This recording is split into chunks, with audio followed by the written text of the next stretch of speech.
for that hair. And now he just looks like Jesus. He just decided, never mind, let's just look like Jesus. Jesus Liam is my favorite Liam. By the way, Wiz, I felt like I should tell you something. Million Do tell. Liam. So I saw... I'm not going to spoil anything, but I saw Far From Home last night. Okay. There's a blink and you miss it cut of one of my favorite, like, just tiny world-building things ever, where they're on the plane and Peter turns on, like, the in-flight movie thing. Yeah. And all the movies are MCU movies. That's fucking great. And when I say that, I mean, like, there's a documentary on Hydra. There's a Howling Commandos action movie. Oh, is it There's a like biopic on Tony Stark. As in, like, their internal universe movies? Yes, they're from the cinematic universe. Also, I would just like to say, when I talked about the plot before that movie came out, I fucking called it. Yeah. 100% always knew, called it. God damn it, so vindicated. I wonder how movies like some of those World War II movies, like, play out with Captain fucking America. With Captain America, yeah. And Bucky Barnes. I guess it would be World War... Well, no, like, you know what? I'm going to say I didn't fuck that up because he was in World War I, but it would definitely have affected... What the fuck are you... Wait, am I Hydra is the Nazis. No, you're right, it's World War II. I'm all turned around now. They explicitly worked for Hitler. Yes, but I want to hear him finish his thing because it's probably going to be stupid dumb, and I want to hear it. Well, no, like, the main thing being just, like, wouldn't the fact that Captain America was in World War II have affected, like, all wars going forwards in MCU history in some way? Yeah, Captain Vietnam can eat Captain America's one weakness, Captain Vietnam.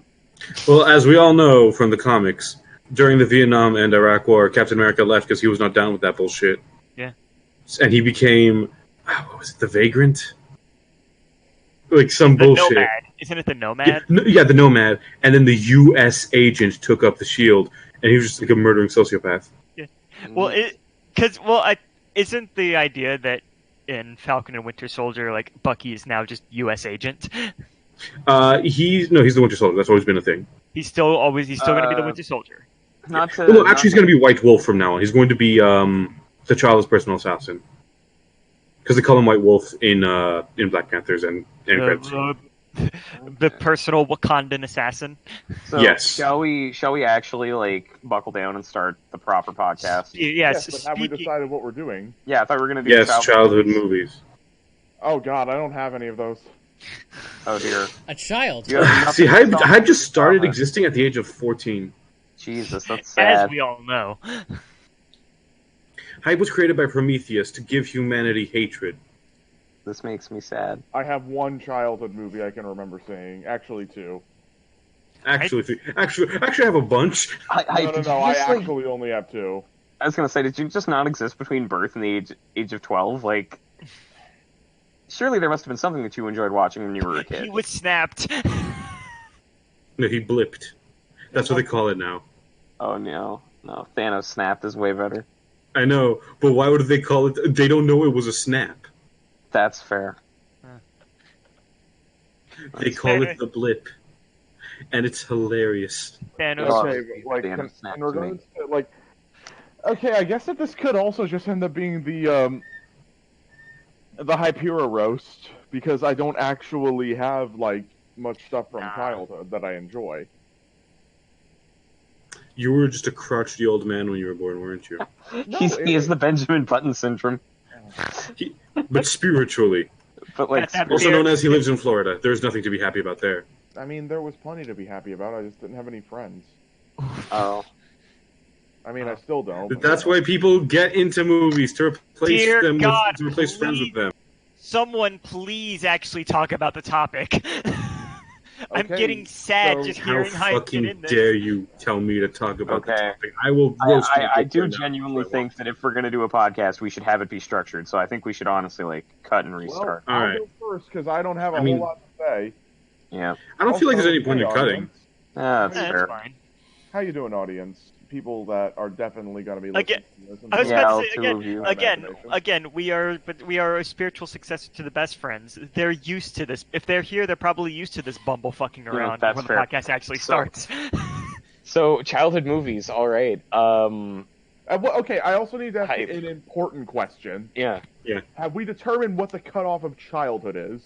I'm Well, going for to me, say it's 14. 12 because when you hit 13, you're now a teen, not a child. That's fair. That's fair. Also, I'm just gonna say, like, you know in your heart. Yeah. Yeah, don't. unironic. No, I because don't. Ish, if that's the case, my childhood never ended. No, I mean, like, when you talk about a childhood movie, you know in your heart. I mean, well, Also, I'm gonna say I should go last because I am the biggest movie buff here by far. well, That's I was fair. also going to just say I figured this would be the best thing to do is like after we kind of established what we all watched, it might be best to like springboard into Yeah. its movies in general, like an animation and shit. Mm-hmm. Oh boy, I have nothing to. I have 2 movies, and one of them is basically animated, but I don't really. Okay. Basically, I'm going to talk about the Phantom Menace. Oh dear. It's Did you not watch the other two movie is prequels? basically animated. basically a kid's. I Yeah, it's was a kid's born movie. in 2000, and the other Clone Wars. The other movies were coming out as they were. The other movies were coming out as I was a kid, but I never actually saw any of them in theaters. Oh The dear. only- Okay. I remember one night Okay, this is the story. So I used to have grandparents that lived in North Carolina. Now many of them are dead, and the ones that aren't live in Florida. But when I was really young, I remember every summer we would go up to my grandparents' house for a week or two, and it was really cool. It was like most of the time, it was a great time. I got to meet my cousins. They all had hilariously thick Southern accents to the point in which they sounded like they were trying. Diggity. But they're all doing pretty well. I got one who's I like just give a round of applause to a person who will not be named because of anonymity, who just got through NC State and is now a meteorologist. That's me. Sweet. So yeah. They study meat. Oh man, I want some meat. Oh wait, I have turkey burgers. What would you know about that Radish? What do radishes know Got about you. meat? Wait, you think I eat vegetables? What are you talking about? I'm not a cannibal.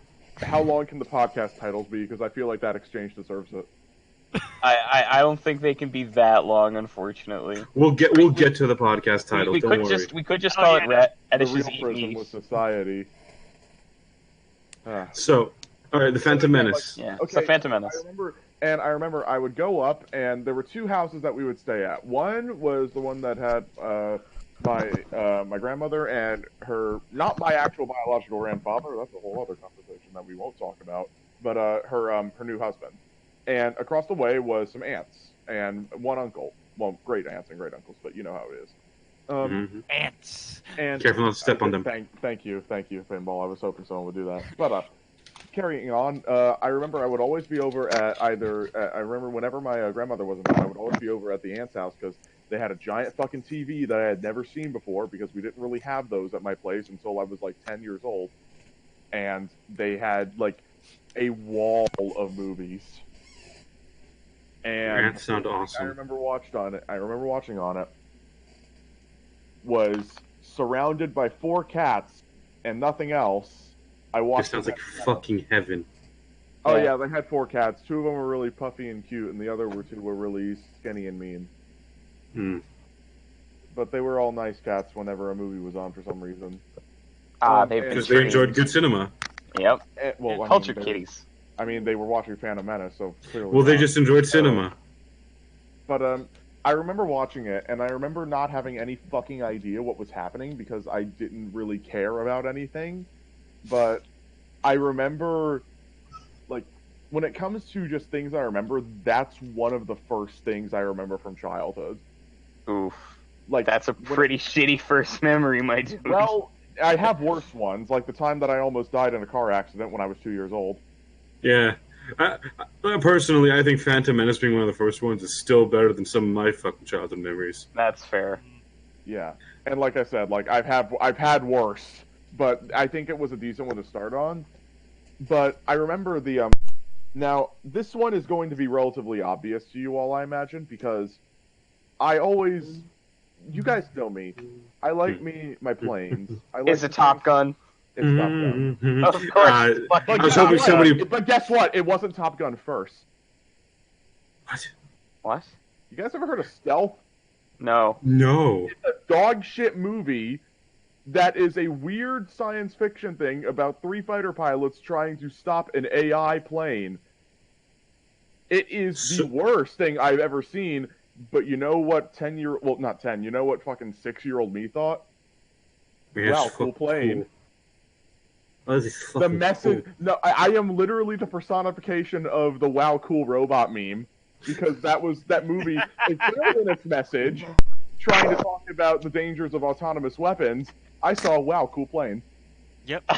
All I can think of is. And now we're there. That is the current debate. Yeah. So all I can think of all I can think of is the Red Letter Media bit where it's like R2D2 and C3PO were on screen and I clapped. Yep. I feel. Hey TST, I'm gonna come. I'm gonna come. Something about, like, honestly, what I was thinking is just like, hey, cool robot. Like, I'm just thinking, like, we are fast approaching the Evangelion debate of whether or not Shinji should have gotten in the robot. Yes. No, he's 14. His dad loved him. Get on the robot. We're God, I need to. I'm on the one hand, it's like I need to watch Evangelion I feel to actually have this discussion. But on the other hand, it's like everything I've heard about Evangelion is, I'm going to want to kill myself after this. Yeah, for making that joke. No, it's a great series. But if you made that joke beforehand and then watch it, you're going to want to kill yourself for making it. It's like, oh, I feel bad. Shinji's so fucking right. Shinji, I'm sorry. About that specific topic. Not about a whole lot else. I mean, everyone, there's obviously some bad decisions we make that involve some sticky white substance that comes from an area that we ain't supposed to talk about. But especially regarding to our friends in comas. But that man was trying to avoid letting it set in, and that is a very noble endeavor. And children. If you got to jack off over an unconscious girl so you don't get sad, what you gonna do?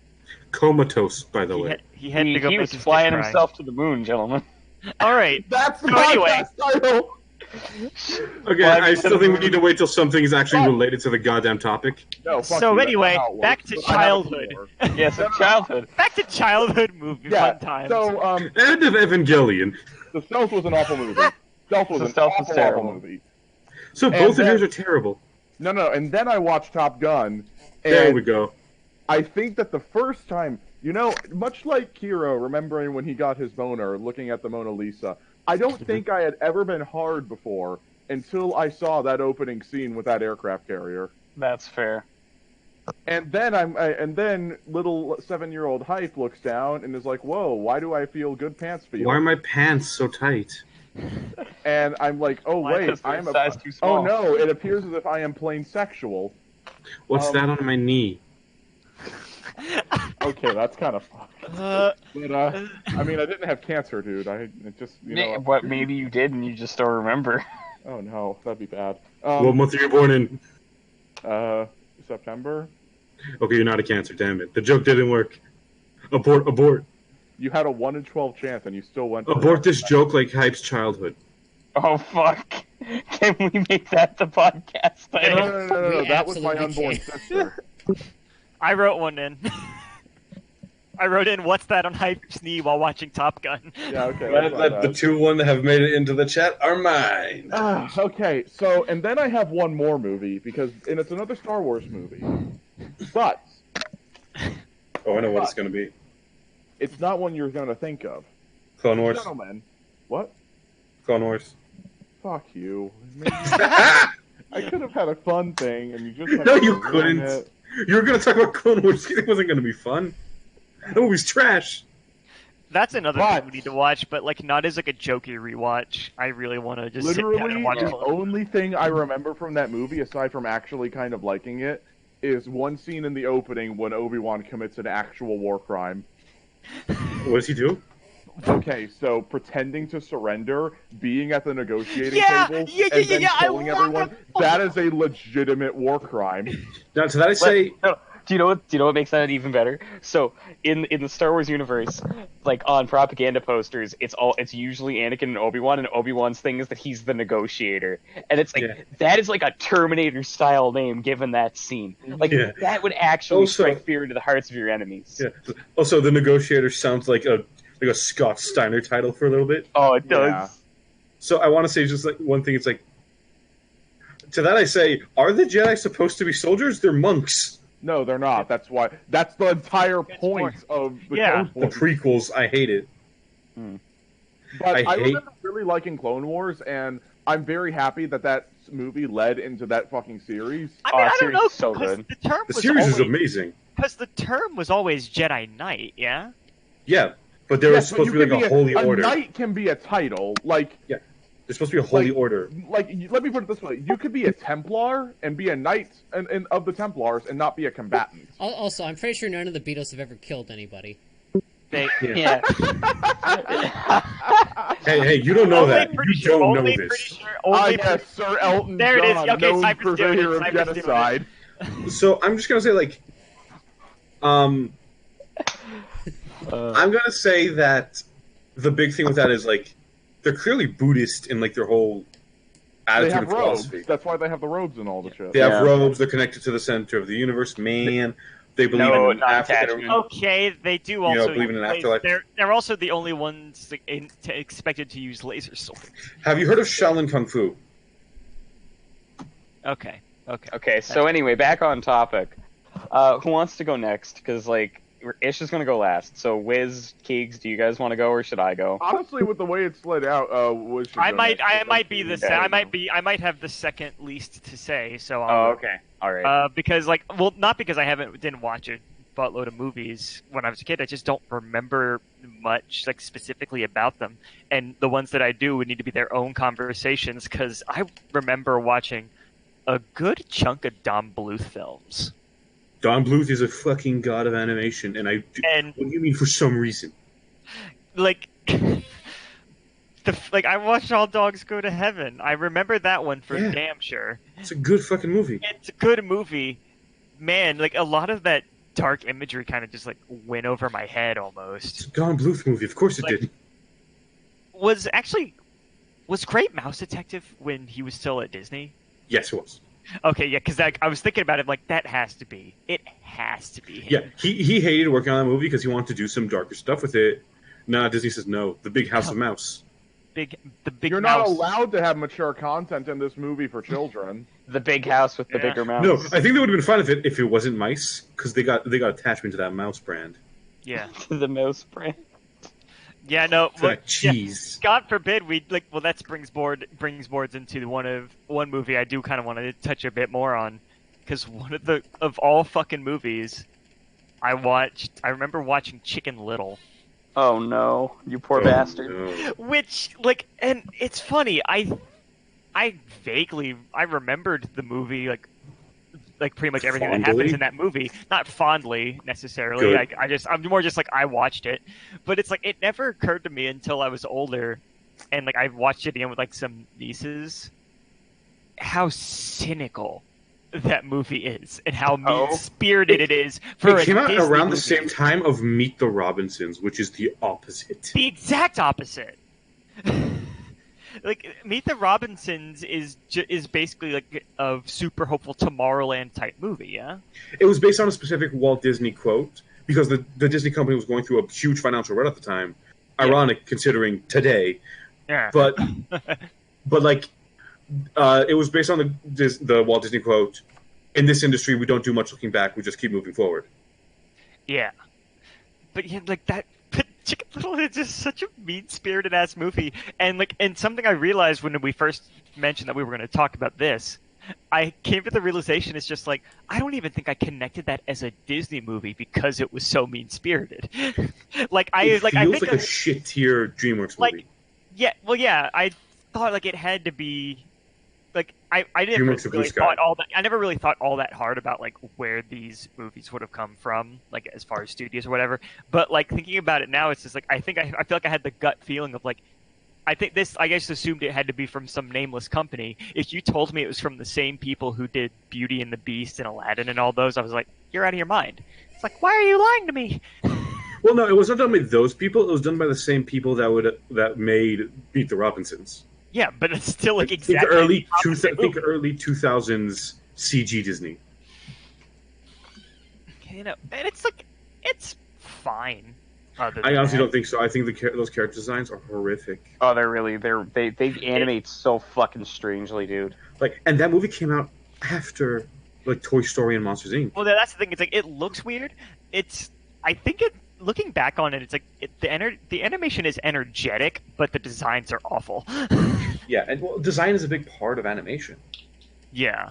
If something doesn't look good when moving, then it doesn't matter how good the moving looks. You know what it is? I think it's actually almost like none of the there's no consistency with the designs. Yeah. Like all the main like all the background characters are so clearly background characters, like you can see them copied and pasted off of each other. And then the main characters have no one that looks anything like them in the movie, even if they're like similar species. Even if they're related, like Chicken Little and his dad don't even look Nothing like the same like each type other. of chicken. Nothing like each other. Nope. Runt is the only decent design. I think he's kind of cute, but he doesn't look like he's from the same movie. Who the hell voiced Runt? I think was that Steve Zahn? I don't think so. Hang on, But let's. Yeah, you can look it up. But like Ducky Lucky. Okay, Ducky Lucky could have worked if she was in like an animated version of the Stinky Cheese Man books. Yeah, no, Steve Zahn is Run to the Litter, and it was Zach Braff as Chicken Little. Fucking Zach Braff. Zach gonna punch this kid, Braff. Who? I don't know who any of these people are. Zach Braff is the guy from Scrubs, and Yeah. on I think Punk'd or Tosh.0, they made a prank where they keyed his car, and they gave the key to like this 7-year-old kid. Oh. They run into the bushes. Okay, you know, by the way, and real just quick, I'm gonna walks look the kid in the because face. this was always something I was wondering. Okay, yeah, no, Chicken Little came out after Toy Story 2, so Joan Cusack just decided after Toy Story 2, I just need more of that Disney money. Give me whatever script you got. All right, you're gonna be Ugly Duckling. I changed my mind. Wait, Give go me back. Elastigirl. I don't think that's Joan Cusack. Elastigirl's Joan Cusack. She's not on this fucking list. Hang on. This is also going to be the IMDb cast. Yeah, probably. Well, I don't really care much about cast members unless I'm like giving the specific props. Well, Like, because props to Sam Jackson in every role he's ever been in, the greatest actor of all time. Props to Danny Holly DeVito, the Hunter greatest as actor of all Helen time. Parr / Elastigirl. Eat shit. Because Holly Hunter? Yeah. I could have fucking sworn it's Joan Cusack. They sound the same. By the way, Incredibles is also a really good one, and I guess Oh, while we're Incredibles is talking, and I fantastic. guess while we're talking about the cast of never those watched cast of movies, big ups to Jason Lee, who I'm pretty sure was knee deep in My Name Is Earl when he did that movie. When did My Name Is Earl come out? Let's see. Okay, Incredibles was 2004. My Name Is Earl. I want to say it's like 2008. Yeah, that would have been smacking. Oh no, it was 2004. So like he did it right afterwards because My Name Yeah. Is Earl was 2005 to 2009. Okay, so yeah, he's just like. So like, basically, now so that I was in actually, this never mind. cool kids movie, jump onto fucking My Name Is Earl.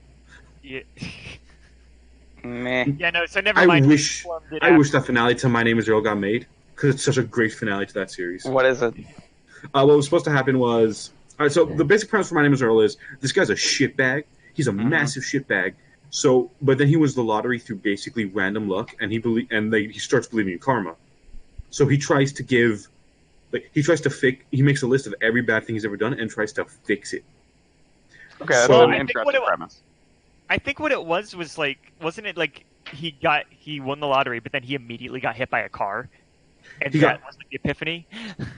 It was like a series of events that led to him losing the ticket and then doing something good and then getting the ticket back. Yeah. So the big thing is like so the finale is he's really, really stuck and he's on this one thing and he's getting frustrated and he's about to give up when he receives the help he needs from somebody else who has a list, who then tells him, oh yeah, this guy gave me the idea. And then like it goes on and on until he finds out like, oh, this guy, like the original guy who started inspiring everybody was me.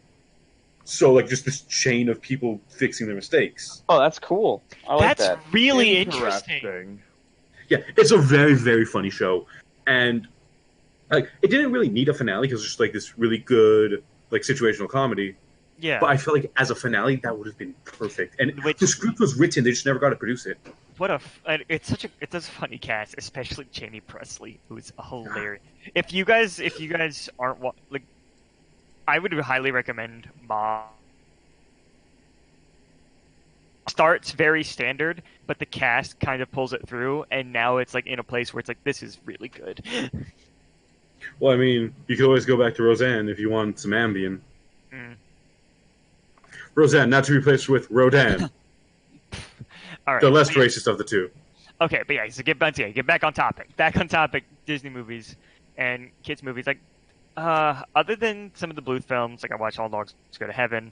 What was some of the other ones? I remember most of the movies that I watched. I was in the YMCA, as a summer. Yeah, what it was a summer thing, where like, yeah, just to make sense. You know, obviously my parents could take off work, so it's just like a little summer camp where you like 5 days a week you get a little schedule, and like there's a facility like right by there.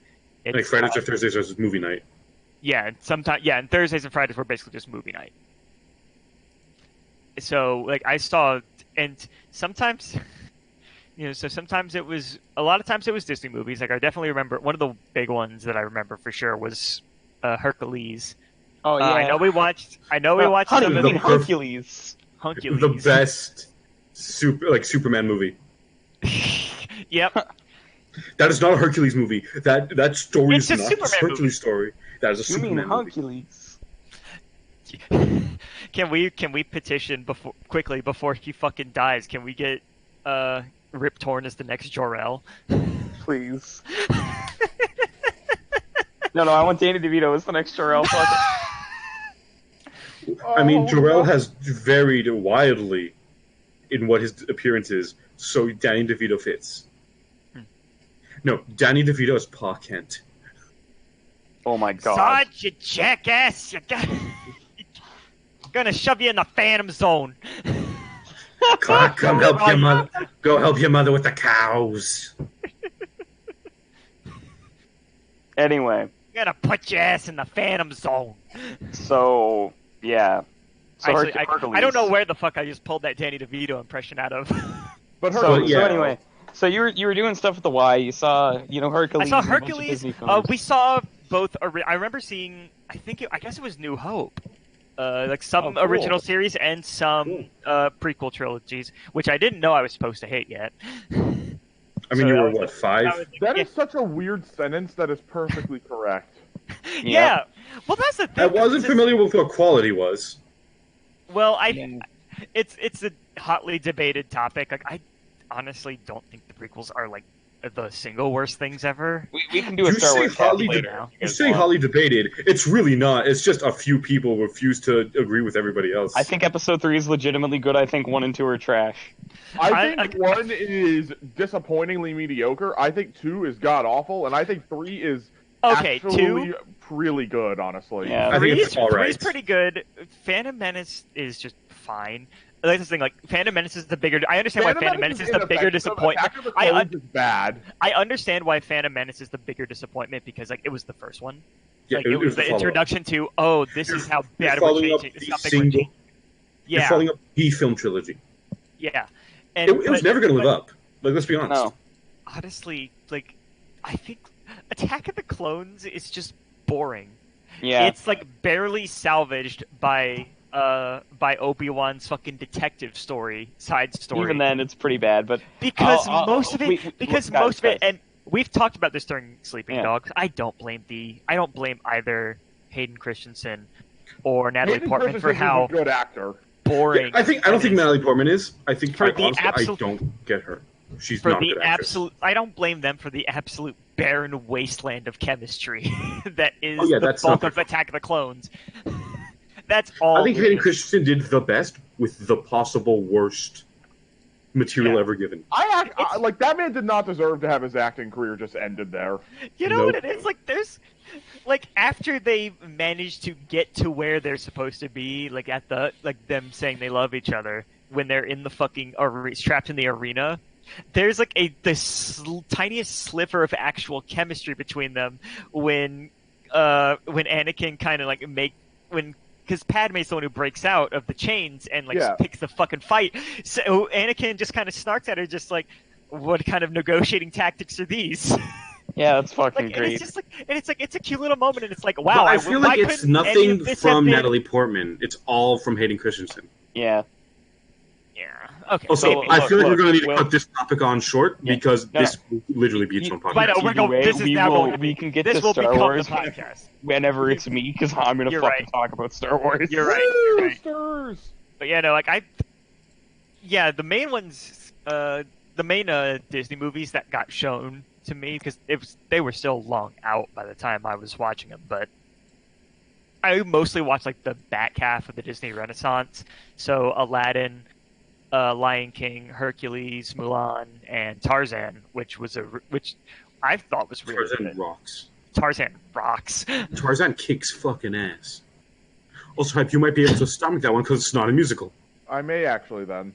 Well, Phil Collins just they singing don't in the sing, they don't background. sing. It's just Phil Collins' song getting you from point A to B at certain points. Honestly, we could have an entire podcast about me and like Your hatred of musicals. musicals. Hatred of music, Yeah. absolute hatred. Stay tuned for the musical. Did we talk? I know, like, I'm honestly like, given the ones that I watched, I wouldn't like the whole thing with the Disney remakes going on now. It's just like I get it. Like those are pretty much Let me put it timeless this classics way. they're remaking. Why you're doing this? So I Money, feel like dear some boy. of them could work. Like, honestly, the one I want to see is Hercules. That's the thing. Yeah. Like all the ones that like I grew up with, like the back half, can kind of work if you actually try to do something a little different. Like, my biggest But- problem with Aladdin is they're remaking Disney's Aladdin. They're not making an Aladdin movie. Yeah. There is no Aladdin movie. What? There's no Also, movie like, that accurately adapts Aladdin. let's be real. Like, what's the fucking point of adapting something? Like, did it really need an adaptation? No, it was fine as it was. Well, I mean, the story Aladdin of the No, Arabian Nights. I'm referring to Disney's Aladdin. Did it really Exactly. need an update? It didn't. Exactly, but that's my problem is they're adapting their own movies rather than they're going back and adapting the source material again. Yeah. Like, when Hercules comes out, it's going to be an adaptation of Disney's Hercules, which is like, it couldn't be farther from the actual Hercules movie. Exactly. Oh my Like, that god, Hercules movie. that myth is like, like that But movie and then that myth. That myth might as well be God of War. Here's the thing, Yep. but here's the thing. It's like I feel like the main thing that's like that kind of plagues the whole back half of the Disney Renaissance is just like you're doing like these big ideas like and big stories that you're adapting, and it doesn't feel like you're really doing everything you could with it. Like there's some interesting angles you could take, and that's my biggest problem with the remakes is like it's not anything that they're doing different. It's everything they're doing the same. Yeah. Yes, and let me put The it best this part of way. Aladdin was Will Smith doing his Will own Smith thing. doing his own thing as the genie. This is my hot take. I am more likely to watch Mulan now because it won't have music in it, or at least musicals, any musical elements. But Make a Man Out of You was fucking awesome. I was about to say, are you denying the Make a Man Out of You is a cool military march. It's the only good song in that movie. That is a fair statement. It's also a really good It's montage. also overrated as hell, and I don't like it. That's Oof. I disagree. I disagree with that. Now But that is a hot take. either way. Harder I'll than be here Wushu's all night, fire. folks. But I'm Tish. Is that about it? Was da-da-da. Yeah, like I don't really have anything to say about any Alright, specific Keeks, movies what's yours? necessarily. Yeah, sure thing. So for me, I say the first Disney movie that I really want to touch on is Atlantis: The Lost Empire. The fact that this that movie's fucking amazing. the fact Okay. that so many people overlook it is criminal in my mind because the art haven't seen style, it. the story, the narrative, it's all just It so is- different. So it takes the phrase hand painted to a next level because it's all water painted. Oh, that's fucking cool. Whoa. It's not a musical either, Hype, so you can also watch that. It's a fun, like, 40s pulp adventure. And it has Oh, the it best sounds awesome. characters that Disney has ever done. But yeah, and that's the main thing is like those Milo characters. rocks. Those characters, like that's like you're right. It's like a pulpy it's like a pulpy. It doesn't feel like a comic kids' film. Like, kids, like, Because people it get all- fucking shot. because everyone in the main cast is just this weird character. And part of the reason for that is Joss Whedon was one of the head writers for it. Yeah, that's So gonna that's do by it. far his best work. Because Oh, without doubt. But, like, yeah, that movie's amazing, and its animation art is just breathtaking. Yes, Like, that's the only thing I could say that reminds me of it is Loving Vincent. yes, the Oh, other major Vinny? one I think is Monsters Incorporated, which I Oh, I love that watched film. that Hey, so many Monsters times. I think I Inc. I made literally a wore out the bridge. VHS. Took me what? 3 seconds. So, like, yeah, fucking Monsters, Inc. is amazing, and I think it's really notable for how revolutionary that animation technology was at the time. I say so. Like it holds up beyond that, but like still like Oh yeah, the no. throw tech on Sully is just mind blowing. I heard the throw tech, and I'm like, yeah, Sully's the greatest grappler of all time. The fighting game. All right, that one's getting written in. Hang on. Sully from Monsters Inc. is the ultimate grappler. His 720s are unbelievable. So hold on a sec. So in the fighting game of Monsters Incorporated, how would you set that all up? Walk me through it. I would mean Well, Randall, 'cause I'm an asshole. Obviously, Sully's the grappler. Like, look Yeah. at him. No, Mike calls in a striker, and it's just Sully. It's Sulia. It's even Mike better. calls him Sulia. Oh my And god, she yeah. that's way actually better. functions like a Medusa. The boss character is Boo. Yes. And All right, what boys, is I the know what boss? we have to do. We have to make this. We already are making one, guys, one at a time. Okay, anyway. So, Monsters, Inc. That was another from Yeah, your the childhood. next big one, which I think really pioneered a lot of 3D animation, there's a Disney film called Dinosaur. That's the only fucking... I remember heard of Dinosaur. that. That one. It's a didn't terrible always- movie. I think I've seen that on TV. It's a gorgeous movie, but It's don't gorgeous, remember but it's terrible. I don't remember This a is the damn thing. thing about it. It does not like. Here's my problem with it. I wouldn't say it pioneered that tech because I'd say Toy Story did like the big 3D movie experiment, and it did it before it. It did it better because I think Toy Story holds up as a movie. I don't know that Toy Story had enough like high definition texturing that needed to take place. Like just the skin animation and detailing on those dinosaurs alone to me is far ahead of anything. That's in Toy fair, Story.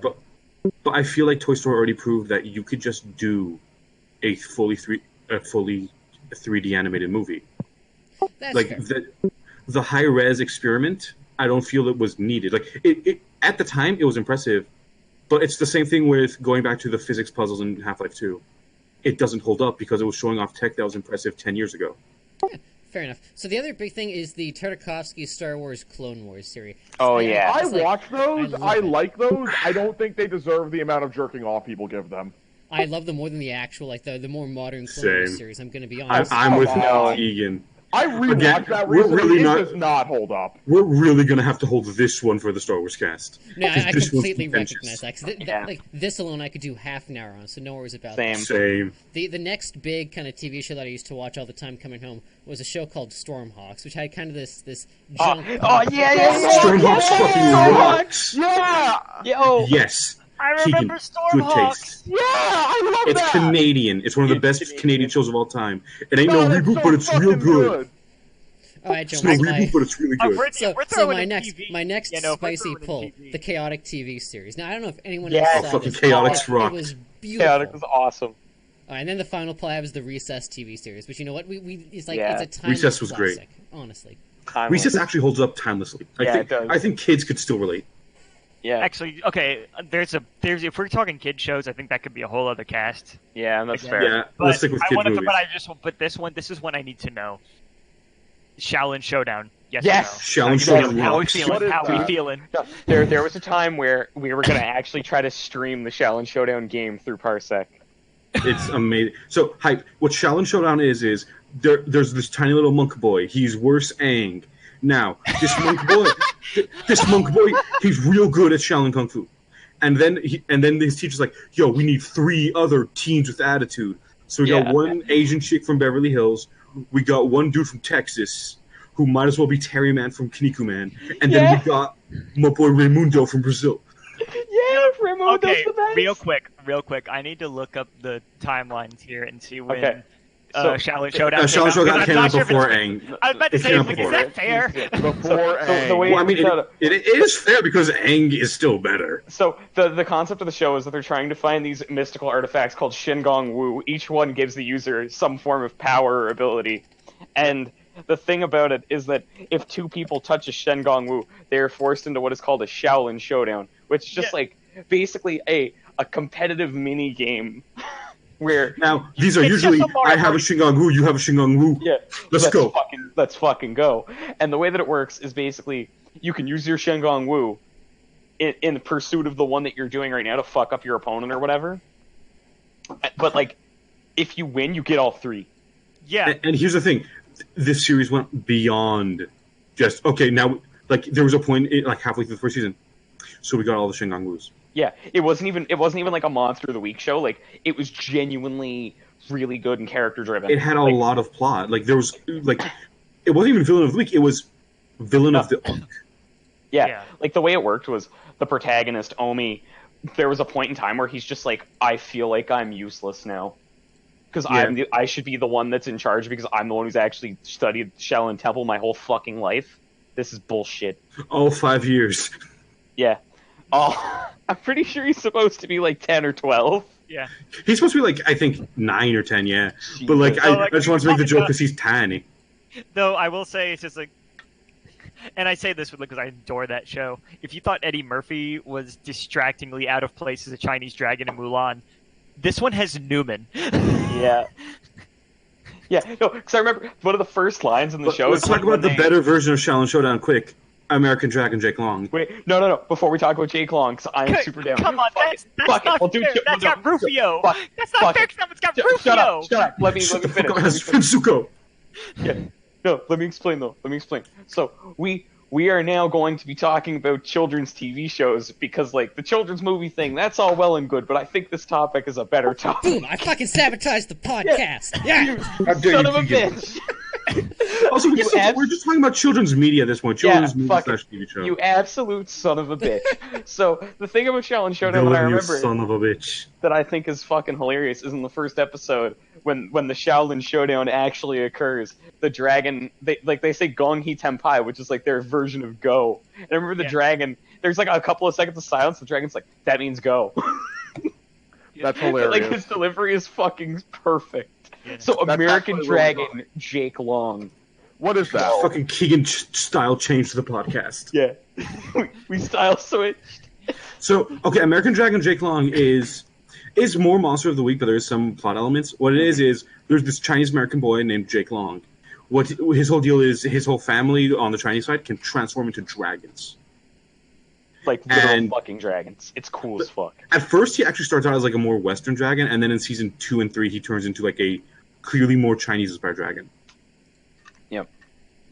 And I actually prefer the mix of Western and Chinese that he had going on in the first season. Yeah, I think it's a much more unique design. Like, the first season has a lot, like, it's a lot rougher around the edges, but I think its art style is a lot better than the shift they made in the later seasons. Well, because the whole theme is just American immigrant, American immigrant come to terms with both cultures. Yeah, like that's the whole theme of the show, and that's why I prefer the theme of him having a mix of both American or Westernized dragons and Chinese dragons. Because the thing is that he's basically like the guardian of New York City from any magical bullshit that's happening this week. Oh yeah, every country has their own guardian dragon. America's got like I think 4. Yeah, it's fucking cool. It's really good. And there's that actually sounds really interesting. Yeah, and there's episodes where he just goes to a place and it's like, okay, you're gonna hang out with all these other guardian dragons. It's like, okay, that sounds pretty dope. My favorite episode is he goes back in time to meet his mom, and she's like, "Who are you?" I'm Jake, the Canadian dragon. Yeah, yeah. Oh, dude, his grandpa is the fucking best. His grandpa is the shit. He has a pug. His pug is filled with sass. Foo dog. That's his fucking name. His name was Tofu. Yeah. Is that like a dog? Yeah. Dog eyes. He's dog eyes. No more Jake Long's crusty dragon nips. And like they had basically a ripoff of the foot from the Ninja Turtles, which is a parody of the hand from Marvel. Wow. Yeah. So it's the Hunt Clan.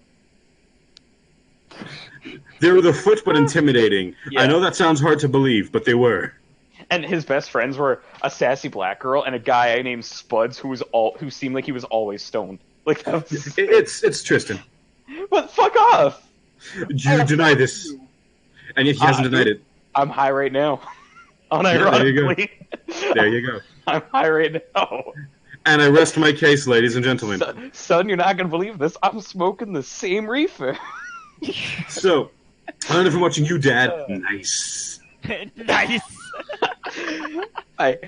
Anyway. Timmy, did you steal my fucking weed? Just the brownies, Dad. Not the pellet. Timmy, you're grounded from smoking for the next week. Dad!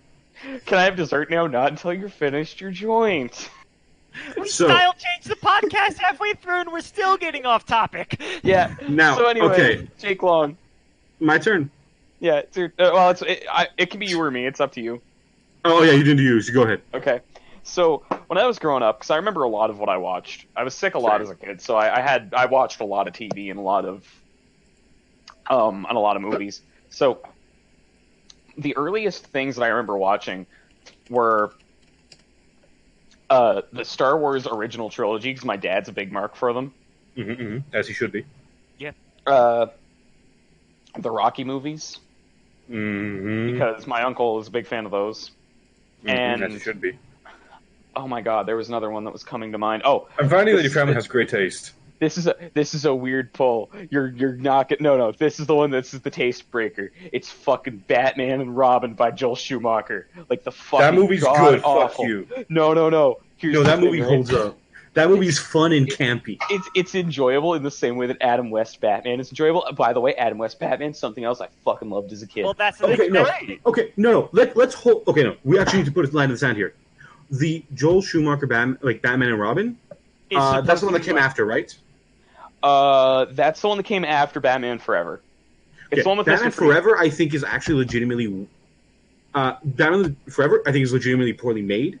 Mhm. Batman and Robin is a loving tribute to Batman. That's the fair. same thing I feel with the Adam West show. It's goofy and campy, but it's still well made. It is not a bad show. Like, that's where I'm just going to draw the line between camp and bad. So I think Adam West Some Batman days is just can't far get and rid away of a bomb. better. But Oh, so it's I way watched better. that. So that's what I watched for like films growing up. That and classic like Disney Renaissance, like Pixar, like Monsters Inc. and stuff. Actually, I remember. I have one more film I need to talk about. Okay. Sorry to cut you off. Yeah, go ahead. I'll do it whenever you're done. Actually, No, go ahead. y'all ever seen Treasure Planet? Treasure Not a Planet fucking fan. rocks. Not a fan. Well, Cipher, you need to leave because Treasure Planet rocks, dude. It falls apart towards the end, but that movie is amazing. That art is phenomenal. The story is actually really touching. Like it actually is. It's the first one of those kinds of stories I've ever seen of like punk kid goes on adventures and becomes a man that actually works and sells the kid Okay. as just he's kind of misguided, but he's still a good kid at heart. It's the Okay. first movie I've ever seen that sells that idea. Hmm. That all he just needs is somebody to help set him on his path. And they actually do sell the villain's having a hard time being the villain because he likes the kid.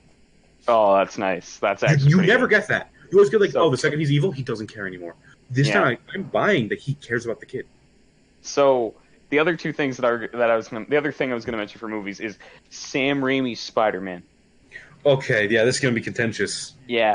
So I fucking love Spider-Man 2 specifically, but I think the first one and the third one do not hold up. The first one Okay. is a good movie in terms of like it's actually probably the best origin story that we've ever gotten for Spider-Man. I disagree. Outside I of the think, comics, outside of the comics, I know. I'm going to say I think Spider-Verse takes that cake now. I haven't seen Spider-Verse yet. So Okay, you need to see Spider-Verse. Yeah. so It's on Netflix. is it okay? Is it on Yeah, Netflix? Yep.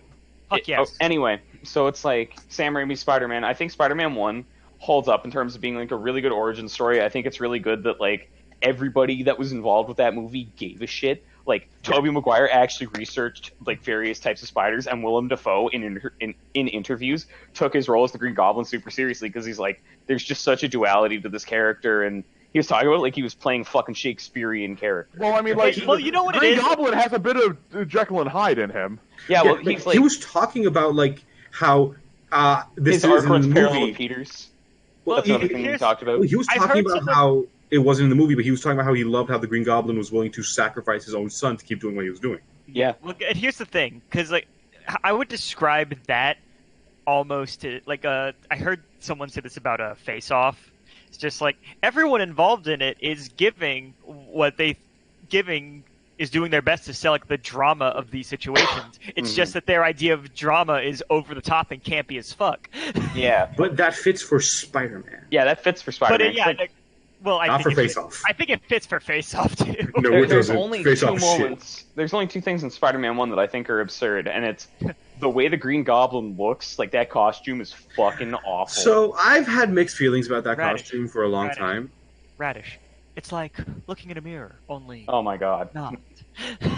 Okay, dude, I'm going to So- Patrice O'Neal you one day. Now, Oh dear.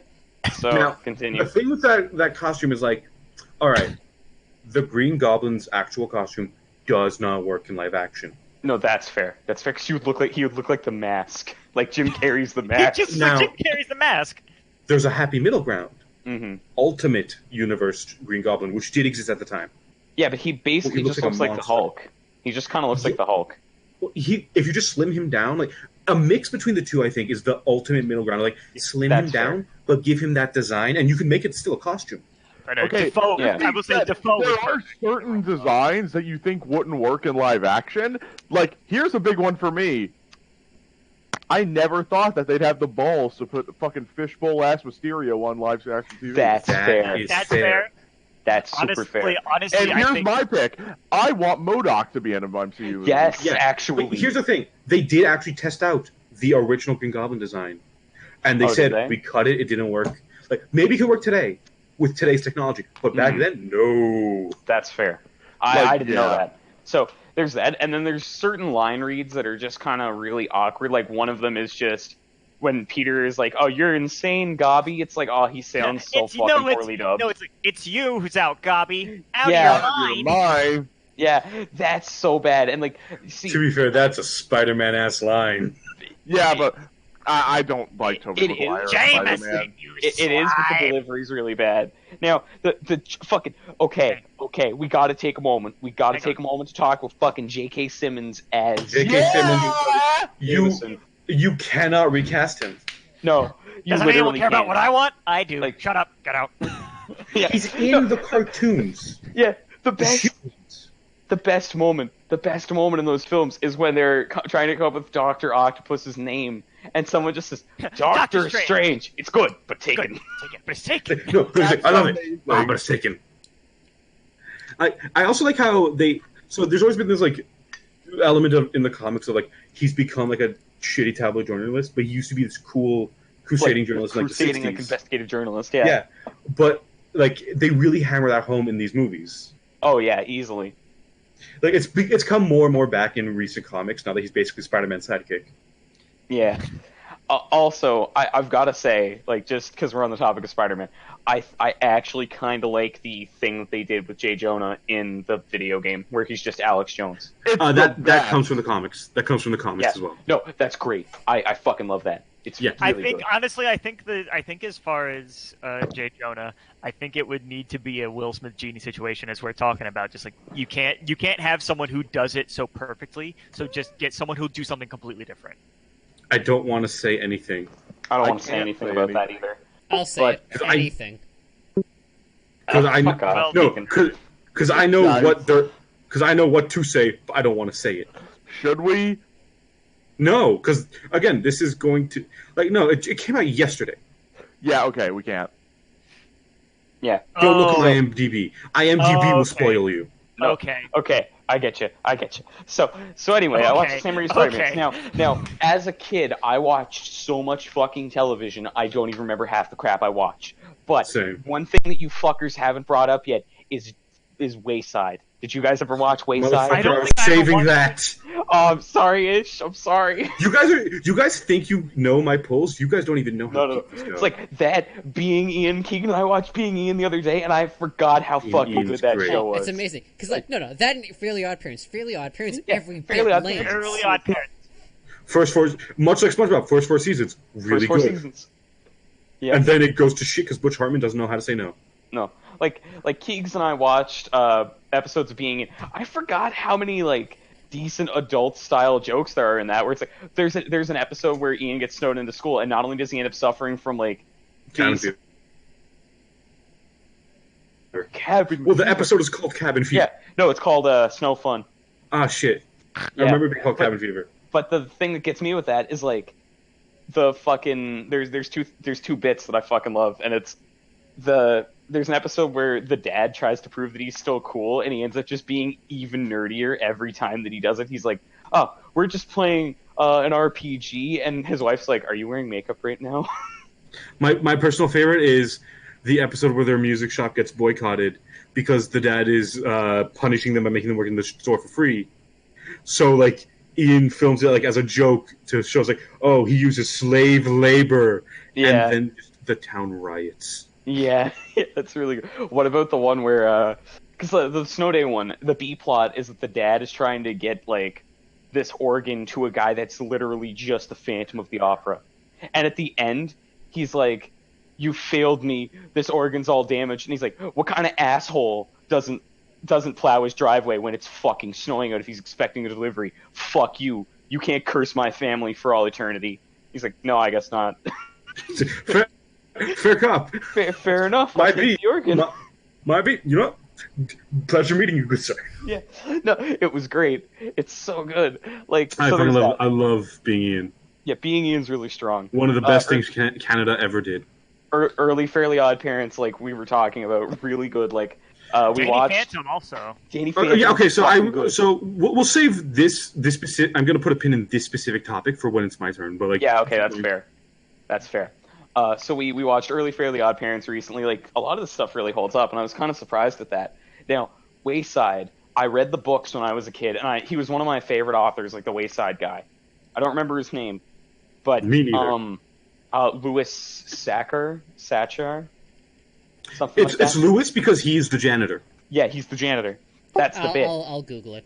But like, thank you. So what I remember is there's an episode where one of the kids gets like a nose flute that makes the cows eat the school. And then Louis Sachar. Sachar. The French. C'est bon. Yeah, so there were so many episodes of that show that were good. Like, there's one where, because the main character's thing is every day, because of some bullshit, he gets sent home in the kindergarten bus. Which, by the way, that doesn't sound like a punishment, because it's confirmed that he gets sent home early from school every day. That's fucking awesome. Yeah, okay, so this is the weird thing. Are his grades suffering because of this? No, he appears to be one of the smartest kids in the class. He's one of the smartest kids in the class. So, like, it feels like he just wants to be able to hang out with his friends, which I can understand, but he's not getting sent home before lunch. Yeah. So there's an hang out with them the most that he would at school. Yeah, so there's an episode where he sends his homeroom teacher home in the kindergarten bus, and he's just like, "You're going to have to do this every day." And she's like, "No." And it's like, it's the best. No, so what happened was, I remember this episode actually very vividly. What happens is, we give our teacher a grade, and he's like, So he gives her like A's and everything because she's a great teacher, and then in attendance, he gives her an F. See me after class. Oh, and he's like, fuck. Yes. So he gets to stay home. And then her dad comes, he's not a clown. He is just the guy in the circus that they shove in the cannon. Oh, yeah. So he's like, how dare you? And he's like, I just want her to know what it's like for me whenever I get sent home early. She's like, oh, okay, well then how about I take the kindergarten bus tomorrow with you? And she's like, okay. And she loves it and says, you're going to do this every day from now on. Right. Yeah, and there was another one that I was thinking of where it's like, oh god, it's Louis hasn't gotten his diploma because he failed a class, and then this old man in a wheelchair comes up and it's like, oh, so what did you teach? And then he fucking backflips out of the wheelchair. He's like, a little class called survival. That show was legitimately amazing, and I think better than the book, honestly. Oh, honestly, the books were pretty weak compared to how good this fucking show is. Yeah, they were good children's books. Oh, no, they were phenomenal children's books. But, like, that show was legitimately amazing. All right. Yeah, so, honestly, like, you can fucking cut my turn there, because I know we're going to go into a bunch of shit once Ish gets through stuff. All right, so, I feel like I should talk about my unique perspective on just art and animation. Mm-hmm. So I come from a very artsy family. My mom is a third goddamn generation artist. Me and my brother are both going into artistic fields. The other ones are too young to know. One of them definitely going to go into like some form of illustration. That's really cool. Kid's 7 and bonkers talented. So, so what happened was, I remember what really got me into drawing and just animation specifically is, I was watching an old VHS of the 90s Spider-Man show. First of all, that show was amazing. That show was pacing, a lot. The pacing might as well put Johnny. You might as well put Johnny Test with cracks on that show because of how fast that pacing is. Yep. Damn, that's fast. Now, there's a specific shot on the opening where it's a first-person shot of Spider-Man just swinging, and I put my hands together in the same pose, and I turned to my mom. I was like 3, by the way, so give me some slack. Turn around and say, why don't I look like the same as the people in the cartoons? And she explains to me how animation works. And I don't connect it there. I connect it when I'm watching, I'm watching Powerpuff Girls that was on right after Fairly Odd Parents. No, I mean right after Dexter's Lab. This was right after Dexter's Lab. This is important. I was like, these shows look very similar. And then I realized, wait a minute, those names at the end of the episode, did they make it? So I look, it's like, director. That sounds like someone who's in charge. Yeah. So I started like making a list in my room, like directors I like. Okay, that's really interesting. So Like, I've always had just this. on your own accord, like that stuff you. Yeah, it got me interested in like doing that. Like I was playing Pokemon, and I was like, people must have made this game because like, I started thinking about things in a way of like somebody made this. I want to be like them. Okay, because when I was a kid, That's I a never good actually inspiration. had that perspective at all. Yeah, well, most kids don't. I just lucked into it by overthinking a specific shot in the Spider-Man OP, and I don't know who did that shot, but I literally owe them who I am. Yeah, Damn, like that's super neat. that's heavy. That's pretty neat. That's really cool, dude. Neat. So, what happened? So, I kept keeping track of it, and one name that I actually quite liked was Butch Hartman. Mm-hmm. Butch Hartman, now in later years, turned out to be a massive tool. Who? What? How so? Oh, What do you yeah. do? Okay, so Butch Hartman quit Nickelodeon, and so he went on to make his own YouTube channel. He had a little service on Verve where he would like hire young talented creators to make things for him, and he would promote their art, which was really cool. Yeah. And then he was like, now I'm going to make my own exclusively child-friendly video streaming service, not video streaming service, like subscription service like Netflix. Okay. And he does it, and it turns out later, after it's already been funded, guys, tons of Christian. Like, he's very deeply Christian, so he's just planning to fill that shoe with Christian symbolism and, like, morals. Like, We're I don't think talking Christian like morals, Evangelion level of symbolism. yes, but unironic. Like, not criticism. Oh, Because like, here's the thing: it's like, okay, I don't really looking at Christian morality. It's like most of it I don't have a big issue with. I could do without, the suppression of sexuality. Like, I was gonna say, like, if the morals themselves are good when you take the religious aspects away, like, I don't give a shit. It's more so the trying to chalk it up to, oh, if you're not for my specific ideology, then these morals don't make sense to you. That's kind of fucked up. Yeah, but the thing is, like, what? You don't shoving worship down my specifically God? Christianity. Why are you doing the rape? Yeah. It's like my big thing is like he's basically doing VeggieTales. Oh, okay. I was about to ask, did he actually do VeggieTales? No, Also, VeggieTales was fucking awesome. no, it was not. It was fucking good. How dare you? It was never good. Dude, the Jonah and the Whale story was fucking awesome in VeggieTales. I don't know what you're on about. But Let now- us introduce ourselves. continue. Now, so yeah, and like also like on his YouTube channel, he's talked about how like, oh, introverts are selfish because no one knows what they're thinking about. Yeah. Depression is just in your head. Now, technically, he's right. Technically, he's right. But like, Technically speaking, he is not wrong. That's Really the worst shitty kind of thing to right. say. yeah. And he just kind of like shrugged off any criticism of him and his work as to, I'd like to see you do better. Now, there are some cases where he'll have a legitimate good humor about it. Like when talking about the Danny Phantom finale movie, he's like, I tried my best. It got drumroll, butchered. Oh, that's strong. And then he pauses for the laugh of the pun, and no one's laughing. Oh, it's beautiful. On his podcast, by the way, there's no audience. He's intentionally sandbagging his own joke. It's kind of great. Like, I legitimately like his podcast because he'll good. invite industry veterans and have legitimately interesting conversations with them. Mm-hmm. Because I think one of the About only nature of videos. working in it and what? Hmm?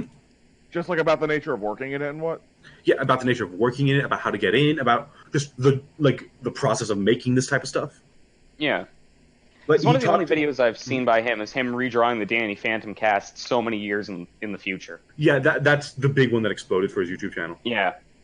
It looks like I'm on his YouTube channel now, and it looks like he's also been doing a lot of like, let's do characters in some of the old styles. Like he's like for Endgame, he did apparently all the Avengers in both Fairly Odd Parents and Danny Phantom. Oh, that's neat. Yeah, he does that a lot. Because like I think his art style is very distinct and unique, so you can recognize like, oh, It this is. is Hartman drawing this character.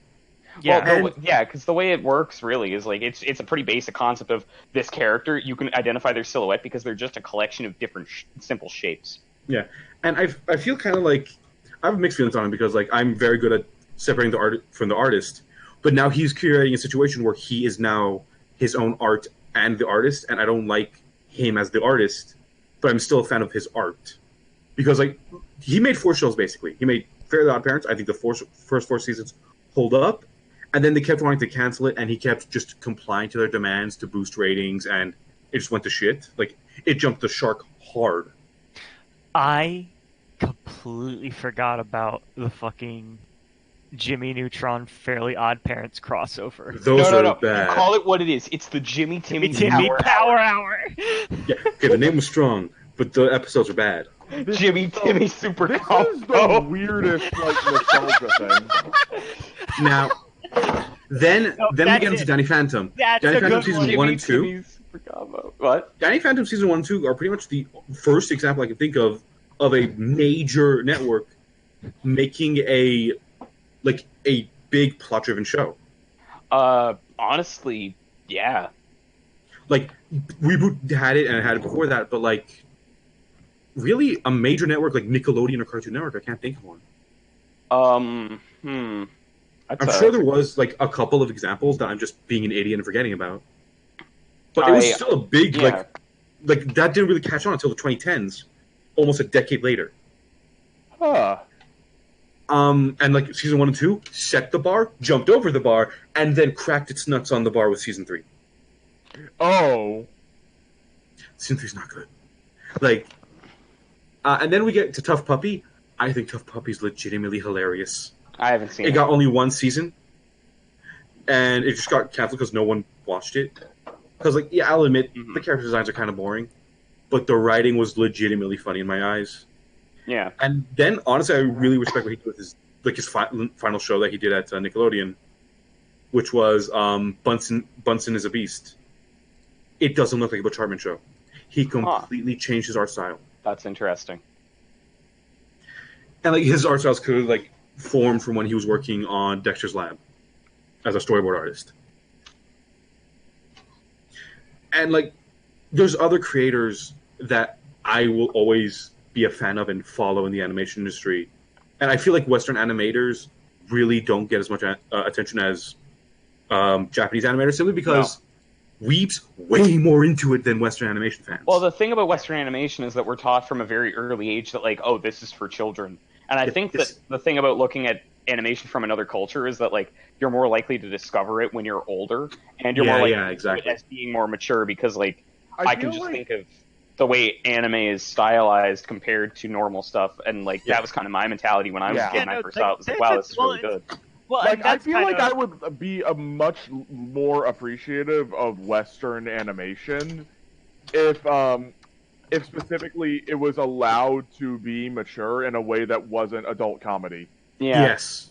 Because like I often say, oh, I just don't like Western animation all that much. Well, that's because what I want is not being made by the West. Yeah, and that is starting to change. Like, you look at stuff like Castlevania on Netflix, or the upcoming Devil May Cry and stuff like that. Yeah, Devil May Cry, or like hell, even looking at like Avatar. I was gonna say, I don't know if I can count Avatar considering that was animated in Korea. But okay, we're not gonna get into your actually wrong opinions about this shit. But all right. I mean, there's also the fact that was a bit of a pop off. You could say that the beauty of those you're things. saying that tweening is all the animation. That's 30% of the work. So anyway, what I was going to say is that. What I will say, though, is that those things are things that have taken heavy influence from anime. That is fair. Even if they are made by a Western team. And, like, I'm not saying that makes anime inherently better. What I am saying is that synthesis is fucking beautiful. Yeah, no, it is. I think that globalizing art is always a better thing. Like, look at Penny and Stocking. It's one of my favorite Gainax shows. Oh, Penny and Stocking's that fucking shit great. references Transformers. Yeah, it's like, what do you have? Okay, you've got Sailor Moon Magical Girl sequences. You've got fucking Monster of the Week plots. Penny is explicitly inspired by Paris Hilton. That's great. Look at her and listen to her talk. She's Paris Hilton. That's fair. They tried to get Sam Jackson to play Garda because look at him. Yeah, I was gonna say because that was always something that bothered me when I watched it because I binged the show in like 2 days. And I was like, wow, okay, Garterbelt's fucking great, but, like, Sam Jackson, though. Yeah, he's Jules. He's one-to-one Jules. And So I feel like, yeah, this is a problem. Is like we are taught that animation in the West is inherently, I would say inferior, but more immature than Eastern animation. When like you look at the classics, the Chuck Jones shit, and I'd still argue like there's still a very good case to be made that Chuck Jones is still the greatest animator who's ever lived. Like, give me some examples of Chuck Jones shows, because I didn't really internalize a lot Looney of Tunes. Western creators. Looney Tunes. What? He was one of the major Looney Tunes guys. He was the creator of Looney Tunes, along with him and Tex Avery. Because all of that Looney shit. Tunes Looney Tunes and the Muppets are shockingly mature. Like, Yeah, I had and, this discussion. they were made to be viewed in theaters by adults. Yeah, like, well, yeah. Because the thing about Looney Tunes was that it was like pre-movie and post-movie, you'd have these bumpers running, right? Yeah. Essentially, Well, like these actually, short cartoons. No, you would pay to just go see the movies. Fuck, The really? cartoons. Yeah. Think Okay. about how fucking insane that was. There was nothing like that. Huh. You think about Bugs Bunny and then contextualize of like that was in the 30s. Film was still very new. It was like not only was you seeing the shit that Charlie Chaplin was doing, you were seeing it done by drawings that were moving. Like, I was going to point out that I think that one of the most clever bits is there was a film, and I think it's just a compilation of other Looney Tunes skits, where it's Daffy Duck doing Ghostbusters. Yeah, That is a Quack Quack. compilation like the whole spoof theme here, of yeah. the film. Yeah, That's the there whole was a theme of lot the of film. compilation films that just sewed together smaller bits. With like a bit of an excuse plot. And like, Yeah. honestly, looking back at those films, I hated the updates that they made to Looney Tunes with like when I was growing up, every morning on Saturday they would have the Bugs Bunny and Tweety show for 1 hour, and it was awful compared to those films. It was not good. And again, like there's a lot of shit there. It's like I still think there's a great argument to be made. Like Chuck Jones or Tex Avery, the greatest animator who ever lived. And like I think like it comes from the fact that that was the early cartoon that everyone was inspired by, and it's comedy. Like it's slapstick, and there's actually well animated action there, but it's a comedy. Well, And I feel like that inherently just influenced where we went. Of like it's also still very juvenile humor that's universal, which means it's for kids. Like families can watch it, but it's for the kiddies. Yeah. Some of it is just fucking. It's funny because it's dumb. Like the fucking Bugs Bunny line of like, "Oh, I must have taken a wrong left turn at Albuquerque." It's like that's fucking absurd, but it's hilarious. That is absurd. It's absurd as humor, but it's always good. Like, and now he's in Spain fighting a bull. I know I can't take that left turn in Albuquerque. Ain't So, I stinker? a question I'll pose to the room is: do you think that it's more so Eastern or Western animation fans that are more detrimental to the media that they follow? Eastern. Are a detriment, but I'd say Western, they really do need to just allow people to experiment and expand what Western animation can be. It's very limited as it stands. Well, think here's it the well, depends. this is kind of what I want When to the talk about. pioneers of Western animation are Rooster Teeth, there's a problem. Yeah, that's pretty fun. Pioneers of shit. Well, what are you talking okay. about? The thing is, when I say pioneer, I mean they're the only ones really pushing it forward. Disney would like to have a word crazy. with you. I think that's What are you insane talking assumption. about? Disney can fuck right off. Okay, Hype, Just doing you're the same actually thing over and crazy over here. Yeah, dude, I don't know what you're They ain't getting pioneering at. Like, shit. They're not doing shit. But so what I was going to get at to answer Keegan's question. No, what do you guys mean? No, what do you mean? They ain't pioneering shit, dude. Yeah, like Hype. Can you They're give the us an only example ones of what doing they? anything remotely new with a Western animation. How? What's new about what they're doing? Absolutely nothing. It's new for the West. No, it's not. No, it's really not, dude. Go watch Motor City, dude. Go watch any. Like, there are action cartoons that exist. They were just obscure. No, go watch Skyhawks. I gave you the perfect example. Yeah, Go go watch Skyhawks. Go watch Skyhawks. Stormhawks. Yes, Stormhawks, actually, yeah. Yeah, like honestly, here's the thing about Stormhawks. It was CG that was pre-Ruby that was good. Yeah, that's amazing. But it's also the exception. No, yeah. But- so what? That doesn't mean it's not. That doesn't mean it's that not. doesn't. That's not what pioneer means. No, like, dude, I don't. In fact, the fact that there's something before it that did it, even if it was obscure, means objectively it is not pioneering shit. Like, you could say that it popularizes it, but even then, I think there's other stuff out there that has done that I think better. that's And that, crazy to say. like Stormhawks got 3 seasons on Cartoon Network. That's pretty big. I wasn't even going to use Stormhawks as my example. I was just going to say that in general, like, what are the examples that he's trying to give us? Like Ruby? Ruby's not that. I'd say Ruby's Ruby, not- honestly, maybe in terms of just net animation, that's pretty big. That's cool. I think the only innovative thing that Rooster Teeth has done has been machinima. Yeah. Well, in the terms of like the animation thing, Well, not yeah, but they also invented machinima. Red vs. Blue was the first of it. Yeah, Well, no, they didn't- the animation they didn't thing, they invent did it, not but work they for Machinima, popularized the it. company. I'm just making this clear for everybody to understand, because this was Yeah. also confusion when Red vs. Blue first started. They helped originate Machinima, the animation technique, Yeah. So rather basi- than the company. So yeah, machinima.com before a bunch of shit happened was not. It was more like Newgrounds, like people could just upload their videos, and Red vs. Blue was the big popular one that everybody seemed to gravitate They towards. weren't. They weren't uploading there. There was fans uploading there for them. Oh, was it? Okay. Yeah. Well, either way, so Red vs. Blue got uploaded there, and then over time, what ended up happening was the site got shut down, and then just became the corporate entity that we know that failed recently in the last couple of months. So, like Red vs. Blue was really interesting because one thing I noticed just watching it yesterday, Keegan, it was yesterday that we watched a couple early episodes of that show, right? Yesterday or a couple of days before. You're not coming through. Keegan? Technical difficulties. Yeah, no, it was either yesterday or the Yeah. day before. Yeah. Okay, so when we rewatched it, I noticed one thing that I thought was very clever, and it's that the camera is another player in their Halo match. Yeah, Oh yeah. because that was the only way they could have done it. Yeah, like Especially in Halo 1. yeah, like that's crazy. I think they And added a that's very spectator clever. mode in Halo 2 or 3. Yeah. Yeah, I want to say 3. so like that's really clever and interesting and kind of innovative if you think about it, because like they're taking the tools they have, limited though they are, and making something out of it. But like,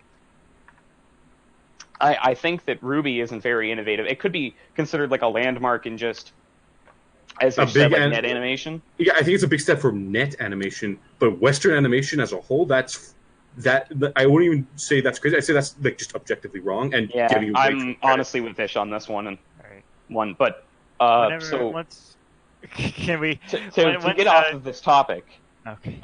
and to go back to Keegan's question, I think that the East versus West thing is like Eastern fans are more detrimental to their material simply because like They're more obnoxious. otaku.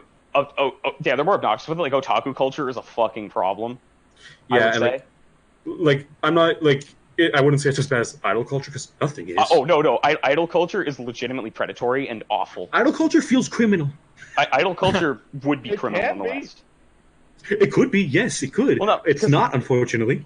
Well, the thing about idol culture is that like to them, I would assume the thing is like, oh, you volunteered to do it. Everybody wants to be famous.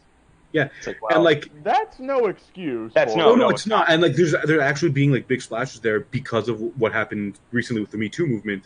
Is shit's starting to like turn there. And we're Yeah. seeing idols come out with their boyfriends of just like, I'm in a relationship. yeah, which before that would be unheard of. Forget unheard of. That's Remember so what happened fun. when that did come out?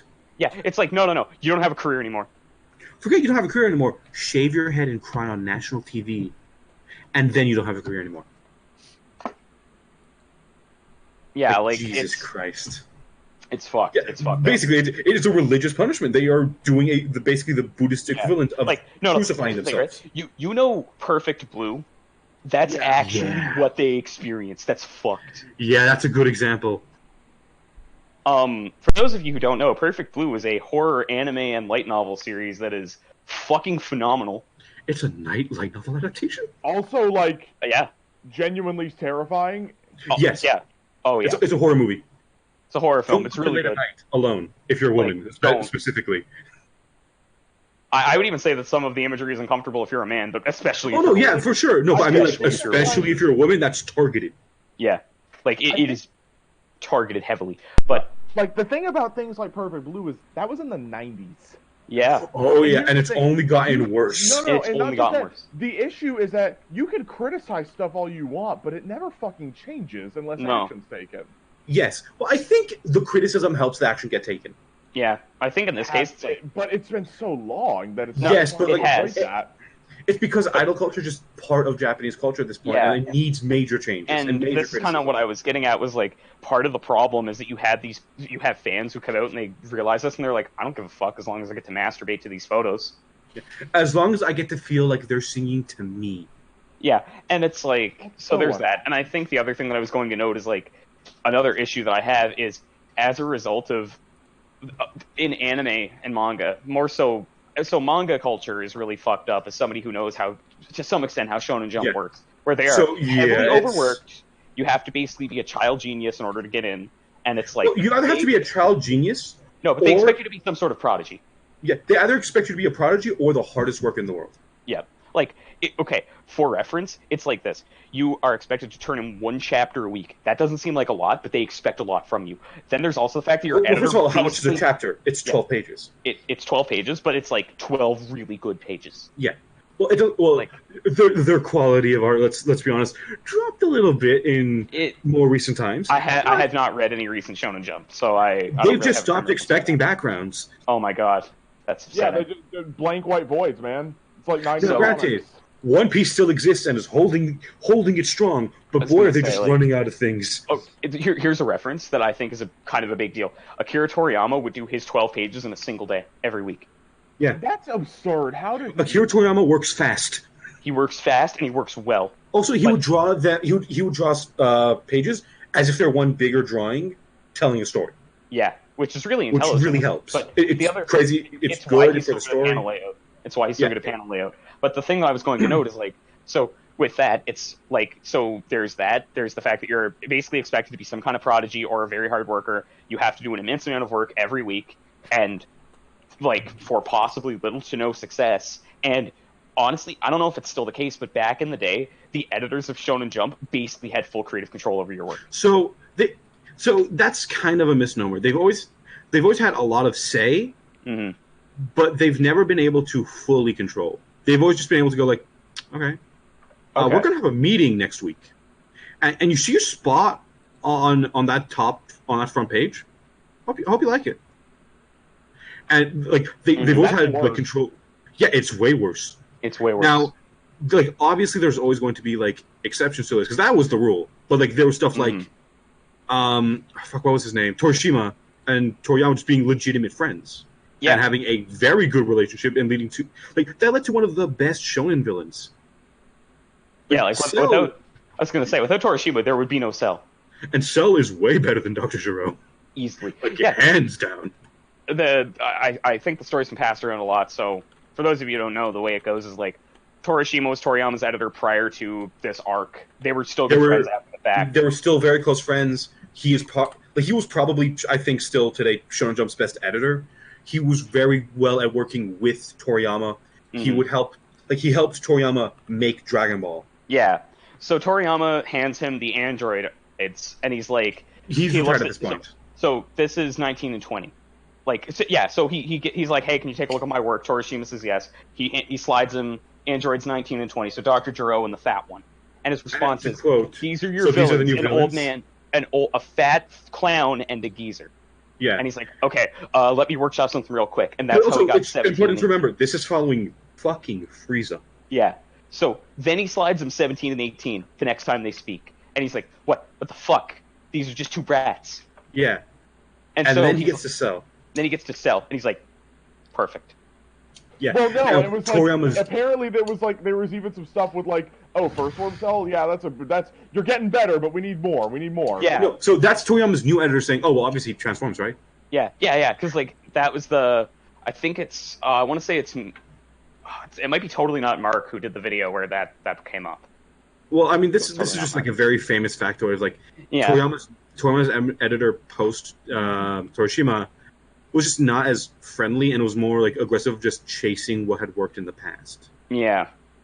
So anyway, there's that. And then with anime, we had this issue of I don't know how prevalent it is in manga. I'm going to be honest. And I know a little bit about the light novel industry, but I don't know how, I don't know its inner workings. I can tell you about manga, at least. So the way that anime tends to go is one show does a thing, and then it spawns an entire new genre that we're going to run into the ground in the next 4 to 5 years. SAO gets released. Okay, so we got Log Horizon. We just talked about Dragon Ball, dude. Yeah, we just talked about Dragon Ball. That's a thing.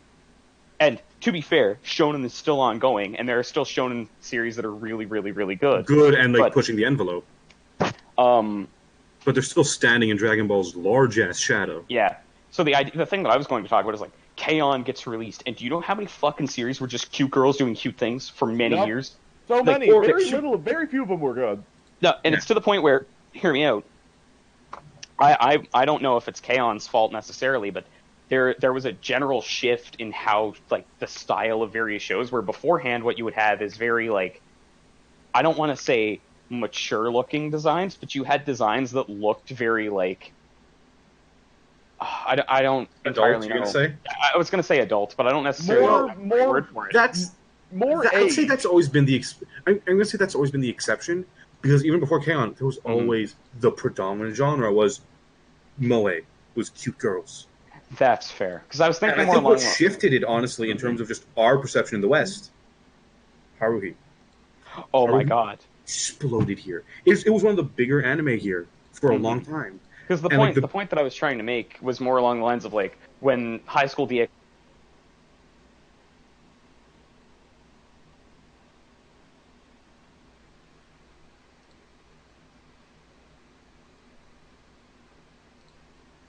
more cutesy. Okay, and I'm always I'm a not fan saying of pastel colors, but like that's not great. what. I'm always a fan of pastel colors, but Yeah, like but I don't especially appreciate changing the considering. style of the show.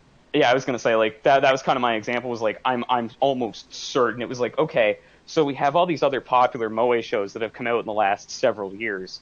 I don't care that you're rating an ecchi harem, like a harem deconstruction. You're gonna make your show look like this. I'm sure different teams and stuff, but like that's kind of the point that I was getting at. Was I doubt that would have happened, and fans are kind of complacent about these things too, as far as I can tell. Which Well, like, I'm not really okay with personally. Yeah, and I think something like bigger in the anime industry than is in manga is like overworking. Oh yeah, People die due to overworking in the anime industry, and like the better quality and better like bigger animation studios, such as like let's take Kyoto Animation for example, which is Kyoto Animation. They're in Kyoto, obviously. They own a large stake in the anime industry. They are massive. Pretty much every cute girl's doing cute shit show you've seen. That's them. That's them. They also do some really good shows.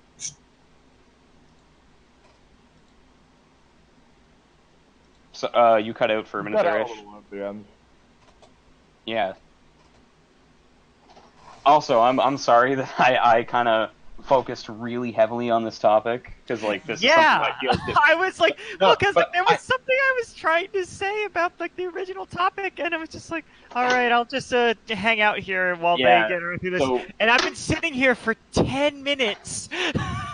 it might be better to just leave this as a TLDR that I think most of us are in agreement that Eastern fans are worse than Western fans because they're more complacent and they're a bit more. Well, it's not that they're complacent; it's that they want bad things. Well, that too. You know, like all I was going to say was just like on top of like I wasn't really thinking about whether or not the fans are better or worse, but I do think we maybe the initial thing we were talking about was like we put less emphasis on like the directors of animation out here first of all, which is strange because like there's many more distinctive styles. I feel like Western animation like tends to have a bit more variety. In some Yeah, ways. that's a fair statement. So that's why stuff like ping pong was such a huge deal. Like Okay, there we go.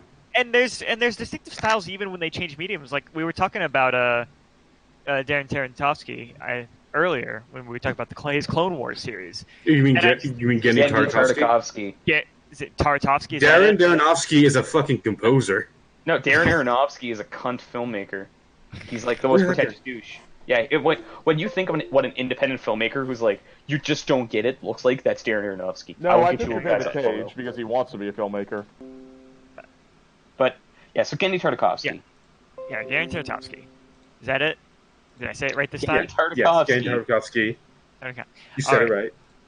Like he did work on he did a Samurai Jack, he did Clone Wars, he did Dexter's Lab, and those all like feel very similar, even though with I'm not sure if it's in post or like who he had like working with him doing the animation, they have distinctive styles, even if there are like some of the line work is very similar, but like he also did the fucking. He does the Hotel Transylvania movies, and which are all completely CG, but you can still feel his style Because his style is very easily universal. It's just very like not just in the designs, but like also in just how fast paced the animation is. Like That's it's fair. all very distinct. So Yeah. like I don't know. I think like we should be like noting some of the distinct styles from some of these animation directors. Well, again, that's what I was going to get into before we just fucking style switched on to anime. But the other thing also is just like we were talking about animation. It's like a kid's medium. Like we treat it as like a kid's thing, and it's just like Specifically in the West, yeah. Yeah, specifically in the West. And it's bizarre because it's like honestly, I think some of the like a lot of the live action shows I watch, like it's mostly CBS stuff. It's because I'm just watching it with my family. It's a lot of it is the same sort of stuff, and it's not really covering anything that it's like I feel like an adult should know. Yeah. Meanwhile, that's fair. meanwhile, I'm also watching the fucking DuckTales, the reboot of that. That's a good show. It's a good show, and like some of the shit that it's covering recently is like, that's actually pretty heavy, and it's giving an intelligent thought on it. Yeah, so Like it's talking about absentee fucking parents. Like Yes. there's some recent episodes, and it's covering so- it really intelligently. like there's always been shit like that in cartoons, like fucking So I have an example. like actually. Transformers. Oh, I have a big one. Oh, okay. Yeah. Transformers in the 80s had an episode talking about how the Iraq War was just about oil. The 80s? No, it didn't. Sorry, because no, we also Afghanistan worked War. in Sorry, Afghanistan War. We also worked in Afghanistan in the 80s. You mean Fuck, the Gulf War. The Gulf War. We didn't fight that until the 90s. Try again. Fuck, what war am I thinking of? In the Middle Vietnam, East. probably. No, it wasn't fucking Okay, Vietnam. so yeah, whatever. are you sure- A Transformers series. A Transformers did an episode was about a Middle Eastern conflict that was just about oil. Was it the Russian invasion of Keegan, And it you're was- not coming through. Fucking Jesus Christ. Was it the Russian invasion of Afghanistan? Yes, that's what it was. It was the episode called "All That Glitters Is Gold." Oh, that's a good name for something like that. That's Yeah, Oh, so it has my favorite Transformer, Nice. Beachstormer. Beachstormer is the pacifist Transformer. Oh, that's great. I love that. That's actually a sounds really like good idea. Yeah.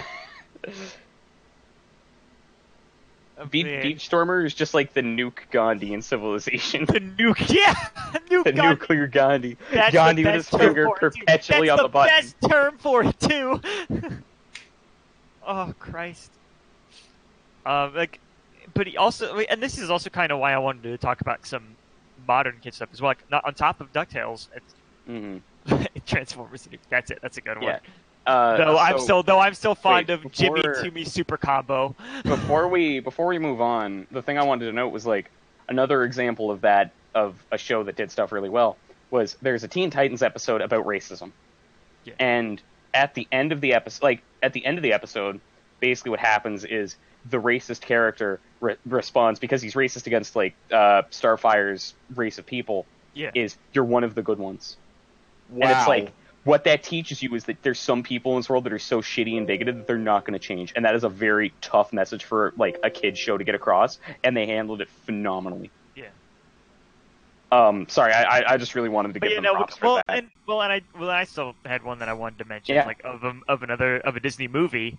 I'm just gonna throw up a quick little spoiler warning here. If you haven't seen Coco, No, I haven't, but whatever. Okay. Well, I'm just gonna. Okay. Well, you know what? I tell you what. We can revisit this at a later point if you want. No, I don't think. No, anyone- dude, I'm cool with spoilers. I'm cool with You're spoilers. cool with I don't think spoilers? anyone here really cares about. Yeah. You're cool with spoilers? Okay. Yeah, dude, I'm Like- super cool with spoilers. Well, because like on top of like the like how the overall theme about just like being forgotten in death, and how that, and to a lesser extent like the people in our lives growing older and just forgetting who the hell we are. Like on top of themes like that, the guy that we think that we are questing to find, who we think is going to be the big hero who saves everyone, who saves the whole day, is actually just a fucking murderer. Oh, that's We great. discover he's Wow. like actually a murderer. I love that. That's actually really good. Something. Like, do you care if I give the specifics? I don't care. Nope. So, because what it, Okay, I'm fucking Because back. what- Jesus Christ. because what happens is it's just like he thinks the main kid thinks, oh, this super famous musical artist is my grandfather, so he can help me get back to the land of the living since I got trapped here from trying to steal his fucking guitar. And what happens is the kid meets a guy named Hector who he thinks is just a nobody. Mm-hmm. He has no idea who this guy is, but he says he knows the musician that he's trying to find, De La Cruz. So and they go through a whole adventure, and they get there, and they find out. Hector mentions that he is the one who wrote all the songs for De La Cruz, but he decided he was going to go fucking go home. So he just decides, no, I'm going to just kill this guy and steal his fucking songs. Fucking brutal. That's great. And you want to know what the best part of it all is? De La Cruz is not the actual grandfather. It's Hector. That's even better. That's even fucking better. It's really good. I have one. Which leads to the amazing fucking line, hey, look, 5 minutes ago I thought I was related to a murderer. You're a total upgrade. That's fucking great. So, in the same vein of something with that kind of, like, Mexican influences, have you guys ever seen El Tigre? I remember El Tigre, and I also remember Mucha Lucha. Mucha I Lucha remember is seeing fucking like strong. one episode of that. Mucha Lucha is one of those things, I'm not sure if I've said this here or elsewhere, like, it's one of those shows alongside, like, Johnny Test that just seems so bizarre, and I hear so few people talking about. I assume it's just a fever dream I had. Okay, so Mucha Lucha. Oh, Mucha Lucha is amazing. Mucha Lucha is fucking awesome. Bonkers. Also, just to let you know, my That's kid's me! fucking freaking out these past, like, 5 minutes. I don't know what the fuck's going on. Okay. So, yeah, like, Mucha Lucha was really good. Oh my god, what was the other? Oh, El Tigre. Yeah, so the premise of El Tigre was amazing. Fucking, his name is Manny Calavera, and his dad is, like, this fucking That great... wrong show. Manny Calavera is a different show. I'm pretty sure his name... What the fuck was his name then? Manny Calavera is Grim Fandango. Oh, okay, what's Manny something? Yeah, his name is Manny. I think his name has to do with something. Manny like, Rivera. Manny Rivera, yeah. Yeah. So his name's Manny He Rivera. any way he wants. And his dad is, like, this great superhero, and his grandfather's a supervillain, and he just has to decide, like, do I want to be good or do I want to be evil? Yeah, like his father's like, I can't remember what his animal is. I think he's like the Puma. I want to say he's like the Puma. I don't remember, but I remember his father is like the fucking White Pantera. That's White dad. Pantera. Yeah, the dad. I thought Pantera was his grandfather. I just couldn't No, remember. the grandfather's Puma Loco. Yeah, Puma Loco, and yeah, he's White Puma Pantera. Loco. So the whole show is about like how he Best. can be either superhero or supervillain, and he's just having fun adventures doing both. Yeah. So Why it's not both? It's a pretty good action show. Oh, Christ. I I don't know honestly- how we can continue after we went on the 10-minute tirade about... We could just stop Yeah. it there, I'm going to be honest. Well, I mean, I feel like there's one last thing we could touch on is like, Mm-hmm. what do we think makes good children's entertainment? Because this is just children's entertainment now. Okay, yeah. Here's my take on it, because this is the main thing I was thinking of. I usually, and this is something that I was thinking about since we talked about doing this topic.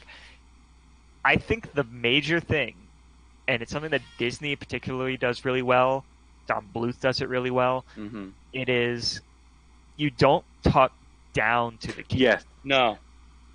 You Yeah. never ever do that, because the thing is, like, kids are smart, they're just not articulate. Yeah, exactly. No, I'd say like it's even that's like kids aren't stupid. They just don't have as much time on the clock as we do. Yeah, because the They thing don't about have much time on the being- clock. Well, the thing about being a kid is like, one thing that really pissed me off as an adult was watching. This ties back into the topic. So, Yeah. watching a series of unfortunate events on Netflix is there are points in that show where adults will say to the kids, they'll say a word and they'll then explain what it means, and the kid's response is, "We know what it means." And it's like, I had that happen to me so much as a kid that it actually infuriated me when Yeah. I saw it. I have And the whole never point. once had that happen to me, but God, that must suck. The whole point of that is like, when you're a kid, people just don't think that you have the awareness that you do, and it's like kids are very aware of the world around them. Yeah. You might, and so I think the thing is, like, not only do you not talk down to the kids, you don't shelter them from things either. Like, Yeah. you don't necessarily do things in a way that's going to be like, yo, you're going to fucking die one day. That's going to suck.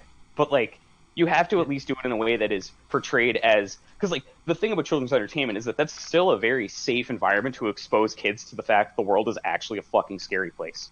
Well, Yeah. I wouldn't even say the world's a scary place. It's like it's a complex place. It's not as black and white as as like it at first seems. Like, I think that's something that's pretty cool about children's entertainment more and more, is that like they're showing more and more like not just straight or traditional just nuclear families. Yeah. And I think that's interesting specifically for those kids that just have nothing else to go off of. Of like, well, I have two dads. I don't understand what that means in comparison to everybody else. Now that is good, and that's really good. Because that's a good way of putting it, and again, it's good that it's in the kid shows, because like the main thing is, it's just like, this is another fucking tangent. I apologize. I'm getting a little sick of like the lazy take on representation that's like, going around. Like the breaking. When you say lazy, there are many ways to be lazy about it. Here's what I mean. I mean, as in, like, you do a whole big press conference about how there is a homosexual character or a transgender character, or a gay couple or something in your thing. You're like, there's a whole big think about it. You let everyone get their fights out. Yeah, and exactly. Nothing in the movie pays it off.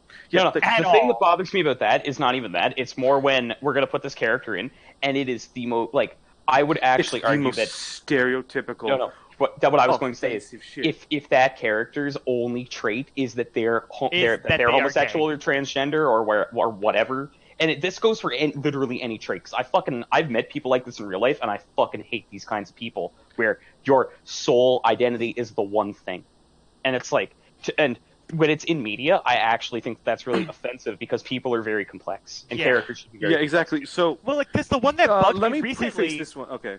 No, let Wiz finish his point. The one that bugged me fucking recently was Beauty and the Beast, the remake there, where it's just like, Josh Gad is playing LeFou, and we're just like, and he's gay in this. It's like, okay, we always kind of figured that. Are you actually going to pay that off? Yeah. No. So like it's just the same shtick, except we also redeem him for some fucking reason. Yeah. So here's my thing: is like, you're not going to hear me say this much on this podcast, but I myself am a bisexual man, and like, I always find whenever it's just in live action TV shows, it's always just what are the gay guys? They're almost always not traditionally attractive because then they would be too threatening. They're always the most stereotypical, borderline offensive shit I've ever seen. Like, one of my favorite examples of a gay character done right is Captain Raymond Holt. Oh, from Brooklyn I was Nine-Nine. going to say the best example of a bisexual character that would come to mind is fucking Rosa Diaz. Because it informs him. Rosa Diaz. Well, here's why I'm saying Captain Holt as just a gay character is like, it informs who he is. You can actually see how that heavily affected his path and who he is, but it's not just shoved down your throat at every possible moment. So there's an episode that comes to mind for this that I really want to highlight where Terry is accosted by a cop because he's a black man who lives in a very nice neighborhood. And the guy's response is basically, well, if I had known that you were a cop, I wouldn't have done that. And Terry's like, well, that's kind of fucked up because you still would have done it because I was black. So he goes to Holt because Holt will not sign off on Terry's complaint. And so Terry gets really pissed off and they talk about it. And Holt's response is like, look, I had a lot of opportunities that were shut to me because of my identity. Like, I'm both gay and black. And I'm a gay black cop from the 80s. Like, I'm a gay black cop from the 80s. Do you know what that's like? And he's like, look, I had to pick my battles, and I think that you have to pick your battles too. But like, by the end of the episode, he says, this is fucked up of me because what I was doing was trying to get my way up to allow people like us to be able to not have to pick our battles. Yeah, exactly. So he does push for Terry to go through with it. Yeah, cause I was going to talk about Rosa, actually, so I'm glad you brought up Brooklyn Nine-Nine. And it's that her thing is, like, they say she's bisexual, it's treated with very little fanfare when it happens, but then she gets a little character arc where it's like she comes from a very traditional family. She has a lot of difficulty breaking the news to her parents, and when she does, what ends up happening is her parents first are like, well, you're still going to get married to a man and have kids, right? And it's like, no, I don't want to do that. And they have...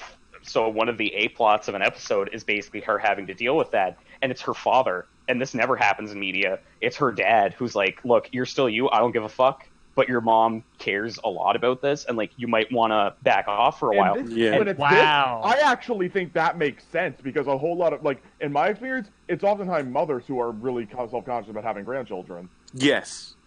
Yeah, And I feel like, well, like like I'm glad you brought up Rosa because bisexuality is something I was going to bring up. Is like very underrepresented in media. Like the bi erasure is strong, or as I like to call it, erasure. Bisexual people, we need to have a talk. Our name is perfect for puns. Come on, guys. Why is it not bi RL? Why is it bi _ IRL?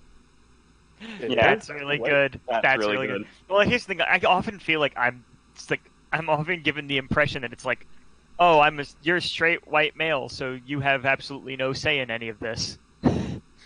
Just like if everyone's going to subject me to watching it, I feel like I should have some say in it, and I'm not. And I think what I'm saying is perfectly reasonable. It's just like because my whole angle is like, if I were in this group, I personally feel like I would be really offended by how cynically my gender identity there is or that, sexuality or any of it was being represented here as a fucking dollar sign. So yeah, exactly. But there is some outrage over that. But from what I've seen, is that there are people who are just happy to have anything. Yeah. So this is the thing: is like we're in a weird spot where I personally have the opinion that we are beyond we just need representation. Period. I am of the opinion that no, we are beyond that. We need to start demanding good representation. Yeah, because like you're not going to do anything to normalize it if it's just going to be portrayed as a stereotype, and it's like, oh, inclusion, yay, and it's like no, the safe option. Like, I mean, we always, if you're going to have some representation, lesbians. No, implied bisexual women. Yep. Now, the thing that I was going to note is there was a post that I saw recently that was something along the lines of, "Oh, you think that corporations care about inclusion? No. What they actually give a shit about is opening up markets that were previously untapped because of social norms." And it's like, that's true, and that's fucked. Or when, let's say, Nike appeals to like the Colin Kaepernick crowd, or like just general like black activists, it's not because they care about these causes. It's because they know their primary demographic are younger black people. Yeah, no. Corporations are not your friends, and like remember, Bomber Guy actually did a video about the Gillette campaign where he of all people had to say this. If you just have someone say like America Great Again, instant free points, right? Orange man bad. Okay, so it's kind of the same thing where it's like, Keegan, are you cool if I tell the story of the subreddit? You do it to her, man. Okay, so this is off topic, but so Keegan got banned from, was it r/politics? I think it was political humor, if I'm not mistaken. Okay, so he got banned from political humor because basically what happened was their entire subreddit is just Donald Trump bad, and not even in like a decent, clever way. It's just oh man, that's my problem with political humor. It's where's the joke? Yeah, it's like, where's the joke here? So Keegan posted an image, and it's just orange background, white text, orange man bad, and it got removed. So his power move was to post, he's like, oh wait, sorry, my mistake. And then he posted orange man very bad. Then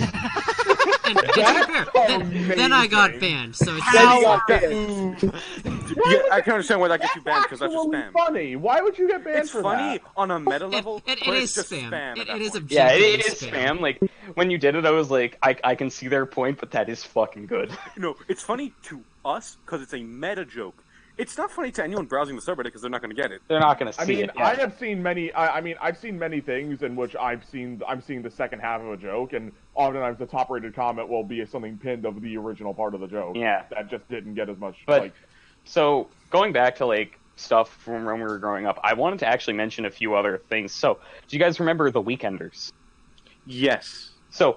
I was talking about this with Keegan recently, where it's like, if you want to teach children how a 3-act structure works, or like just basic like rising action, climax, falling action, conclusion, it's like that is the show to do it with, because every episode is so perfectly structured in such a way that like, so when I was in 9th grade, the way we did it was we looked at Scooby-Doo, and Scooby-Doo is a really good example because it has such a formula. But I think the issue with that is that you cannot really like. The problem with the problem with Scooby-Doo is that it's a bit too in your face with it. It's too formulaic. Like, hey, we're driving, car breaks down. We have to stop somewhere. Like, whatever. Whereas like Fred Weekenders needs to buy is a like, new goddamn car. Fred needs to buy a new. I said new as fuck. I was gonna say Fred needs to buy a new issue of Traps Illustrated, and it's just a stall hole in the cover. Yup. You think you haven't already made that meme? Oh fuck. Someone's man. made that meme. I You think haven't mentioned- exactly cornered Did that I mention- market. I think I mentioned this. Was it? No, it was yesterday when we were doing Left 4 Dead that I mentioned this. That there's like Scooby-Doo was so formulaic, but like now in like the recent revivals and like all the movies and shit, they've been making fun of that. Yeah. And like there's like Shaggy does a great fucking riff in like in the racing one that they do. Where this is like, gang, I think it's time let me guess, split up, search for clues, gotcha, see you after the monster attacks us. Yep. Yeah, so like they've been doing that, but they've also like not been like saying, "Oh, Scooby-Doo was bad," haha. Yeah. They've been celebrating how goofy it is. Yeah. Like I've always been a huge Scooby-Doo fan, and I could talk for hours about Scooby-Doo. Same. So I'm not gonna. Well, actually, no. You know the deepest lore of Scooby-Doo. I don't. So I don't think I have a right to say same to that. But yeah, like so I'm what not makes going the to children- get into like how the recent movie revivals are phenomenal, and like how there's like a really good show that's just a plot-driven mystery show about Scooby-Doo. But like, what I was going to touch on was specifically with like how I think kids' entertainment should work is, I feel like first make a product that you think truly is great, and then trim out anything you think might be too much for kids. That's fair. Because like look at the Muppets, right? Like the Muppets are the prime fucking example of this, where it's like the Muppets were marketed towards adults. Kids loved them too because there was nothing too edgy in there, and like if you think about even just like the Muppet movie. Like the 1970s Muppet movie. That movie's amazing. What is the fucking message of that movie? It's follow your dreams. It's follow your dreams, and if you need to rob a museum to do it, go ahead. Shh, we don't talk about that part. But I think the risk of like just kind of making an adult thing and then trimming out anything to make it kid friendly is you risk sometimes breaking. You neuter it, right? Kind of like the Lion King, for example. If you did the Lion King how you wanted to and then trimmed it down for kids, you would miss, like, for example, like the death scene with his fucking dad. They did. It's Hamlet. Yeah, it's Hamlet. They trimmed down Hamlet for kids, dude. Yeah, I know. It's just Hamlet. It's just Hamlet. But it's still, like, heavy beyond what you would give a kid today. I think most people would say. I disagree. I think the issue there becomes, like, standards have changed in a way that is not necessarily good. Like, I think and I think that's are too sheltered. The main thing is the standards have changed. I just think we like to think the standards have changed. But, like, I'm thinking it's like, no, movies are still coming out with death as a major theme, with death affecting the characters in a major way at the start of the movie. Like, look at Moana. In Moana, her grandmother dies first thing, and her parents are constantly in mortal danger. Now here's the question: is in Moana? Because I've not seen Moana. I've heard fantastic things though. But in Moana, amazing. Do we have Moana literally going up to the body of her dead father, nudging it, saying, "Dad, come on, Dad"? She does have her last conversation with her grandmother crying. Okay, that's pretty fucking good. Like, it's not lying. So I was going to give my take on kids media, and it's like on top of the things we've already discussed, which are what were the two tenets that we brought up when we were talking about this? The first one was that it can't talk down to children, and the second was that it has to. Oh my god! So it can't talk down to you. The other thing that I was going to say is like, it just needs to be something that is at least reasonably timeless, and to do that the way I believe that should be done is you make something so that if you're a parent who's being forced into watching something by your kids, you can enjoy it too. Yeah, and there are some things out there that are pretty okay at that, but they don't do it in a way that makes a meaningful message for the parent as well. They put in it doesn't always necessarily need to. I'm just saying that it needs to be enjoyable if you're an adult. Yeah, like I think the one thing I can think of that does that is Pixar movies always have both a message for the kids and for the adults, which is dude, really Incredibles. Cool. Look, let's talk about Incredibles for a minute. Let's talk about fucking Incredibles. Incredibles is a movie about objectivism. Yeah, fuck off. It is. No, I want to hear this. I want to hear this. Wait, have you never heard this? It's like the argument. I can see it like from what I know. But hey, and what I that's know of it. just a theory. I can understand. I feel like I can understand it, but I Brad want to Bird hear you himself say. says he loves Atlas Shrugged. I don't want to hear about this. No, okay, look, the movie's not hard Property objective. rights. So, Woo. okay, Ish. Let ish it's not talk. hard. It's not hard Yeah. objectivism. It's more utilitarianism, Yeah. Okay, that's a where fair it's like statement. let the incredible people be incredible. Yeah. That's more of a utilitarian or actually I don't know if that is more objectivist than it is utilitarian. I think it is more. It's a little bit of column A, a little bit of column Yeah, B. that's I've always argued that like utilitarianism is to objectivism what libertarianism is to anarchism. Well, hang on a second. Well, this thing, like, I feel like if it was like a utilitarianism, I feel like there would be a more compelling argument, like in movie, that Syndrome might be right, because it's like if it's just the if we're seeing the superpowers as a utilitarian thing, he's building robots that could effectively replace them. Yes, but he's also. He's also now the hundreds. now the difference is that he's a complete egomaniac, and his motives are actually just that he wants attention. Yeah. So that's the line in the sand. I was going to say the thing about that film in particular is that I think that it really exemplifies everything we've talked about. Like the message of that film is if you're going to face some obstacles in your life and you got to deal with them. You got to deal with them. And it's like, and sometimes what's really shitty is that you could be the person who makes those obstacles appear. Yeah. Like but hey, that you whole still speech, gotta fucking power through them. That whole fucking speech that Syndrome gives, where it's like where he apologizes to Syndrome, and it's like that is 10 years too late, you piece of shit. Yep. It's like that moment is one of the most mature things I've ever seen in the kids' film. And like and I also Syndrome in that moment is right. Yeah, he's right. He's super right in a way where it's like, did he say it wrong? Yes. Mr. Incredible saying, "No, you're a child. You're in danger. This is a terrorist with bombs." Yeah. No, I know he's dressed like funny French clown. They're still bombs. Yeah, because it may be bomb voyage. It may be a very clever voyage. Bomb voyage. Monsieur incroyable. Oh and man, incredible. But yeah. So like that whole film is like it doesn't talk down to kids at all. It's enjoyable for adults too. The personal conflict is that Elastigirl thinks he's having an affair. Yeah, that's fucking great. And it doesn't shy away from it like at all. And like, there's moments of that film that are like legitimately very clever or very like they're pretty fucking dark for when you're a kid. Yeah, and to what I think Hype said is like it's like some things do it right to have it appeal to adults. Also, I think a lot of things do it wrong by just having references that adults will get. Yeah, like just because you reference something doesn't mean your work is automatically good. Yeah, like, I saw a video on. I saw a video that I thought was absolutely hilarious. I can't pronounce the name of the YouTuber, but it's a video called Shark Tale is a Cinematic Disaster. Okay, Satrifiles Productions. Yes, that's who I was going to bring up, and I was going to bring Correct. Let's move on because I refuse to talk about Shark Tale. No, we're talking about Shark Tale, Wiz. One thing I recall. Make me talk about Shark Tale. We're not talking about Shark Tale. We're talking about reference humor.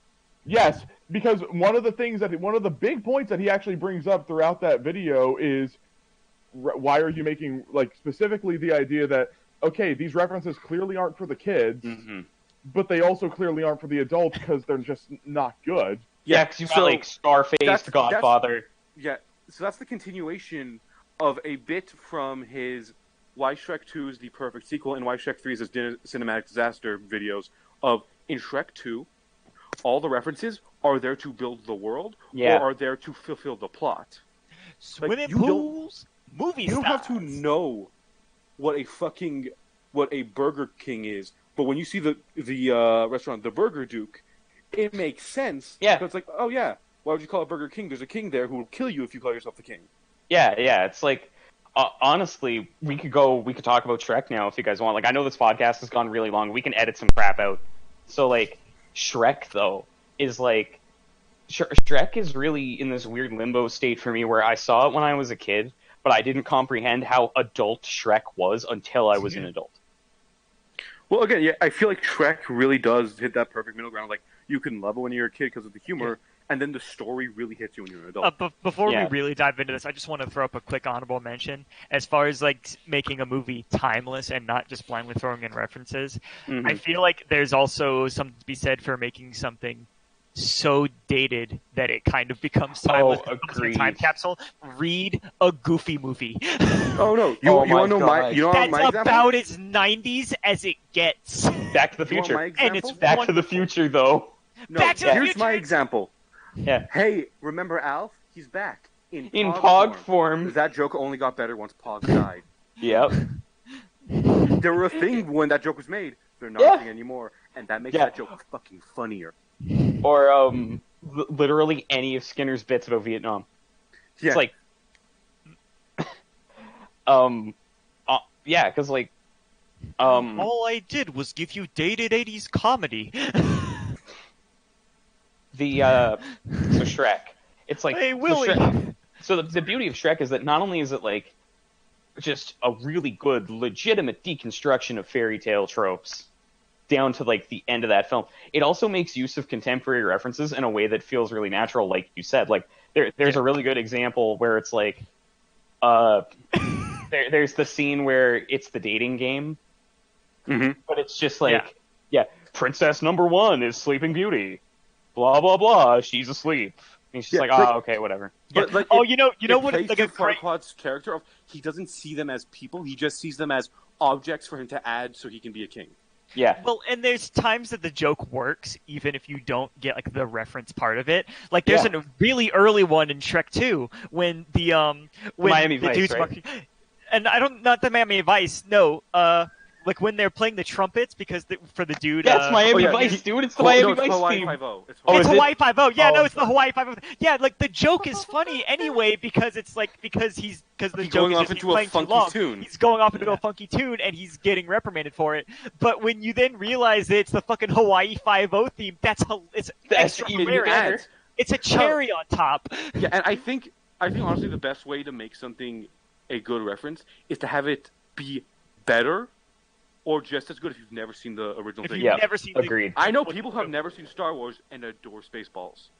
Yeah, man, 'cause it's Spaceballs is just such funny. a fucking good. Because the thing about Spaceballs too is that like, Spaceballs is not a movie that is one-to-one Star Wars. It's just like we took some of the plot ideas of Star Wars and then we just made our own thing with it. That's Yeah. fun. Your Or, like- Schwartz is impressive. Yeah. Or I see your Schwartz is as big as here's mine. my example. Now Who let's here's see seen how Airplane?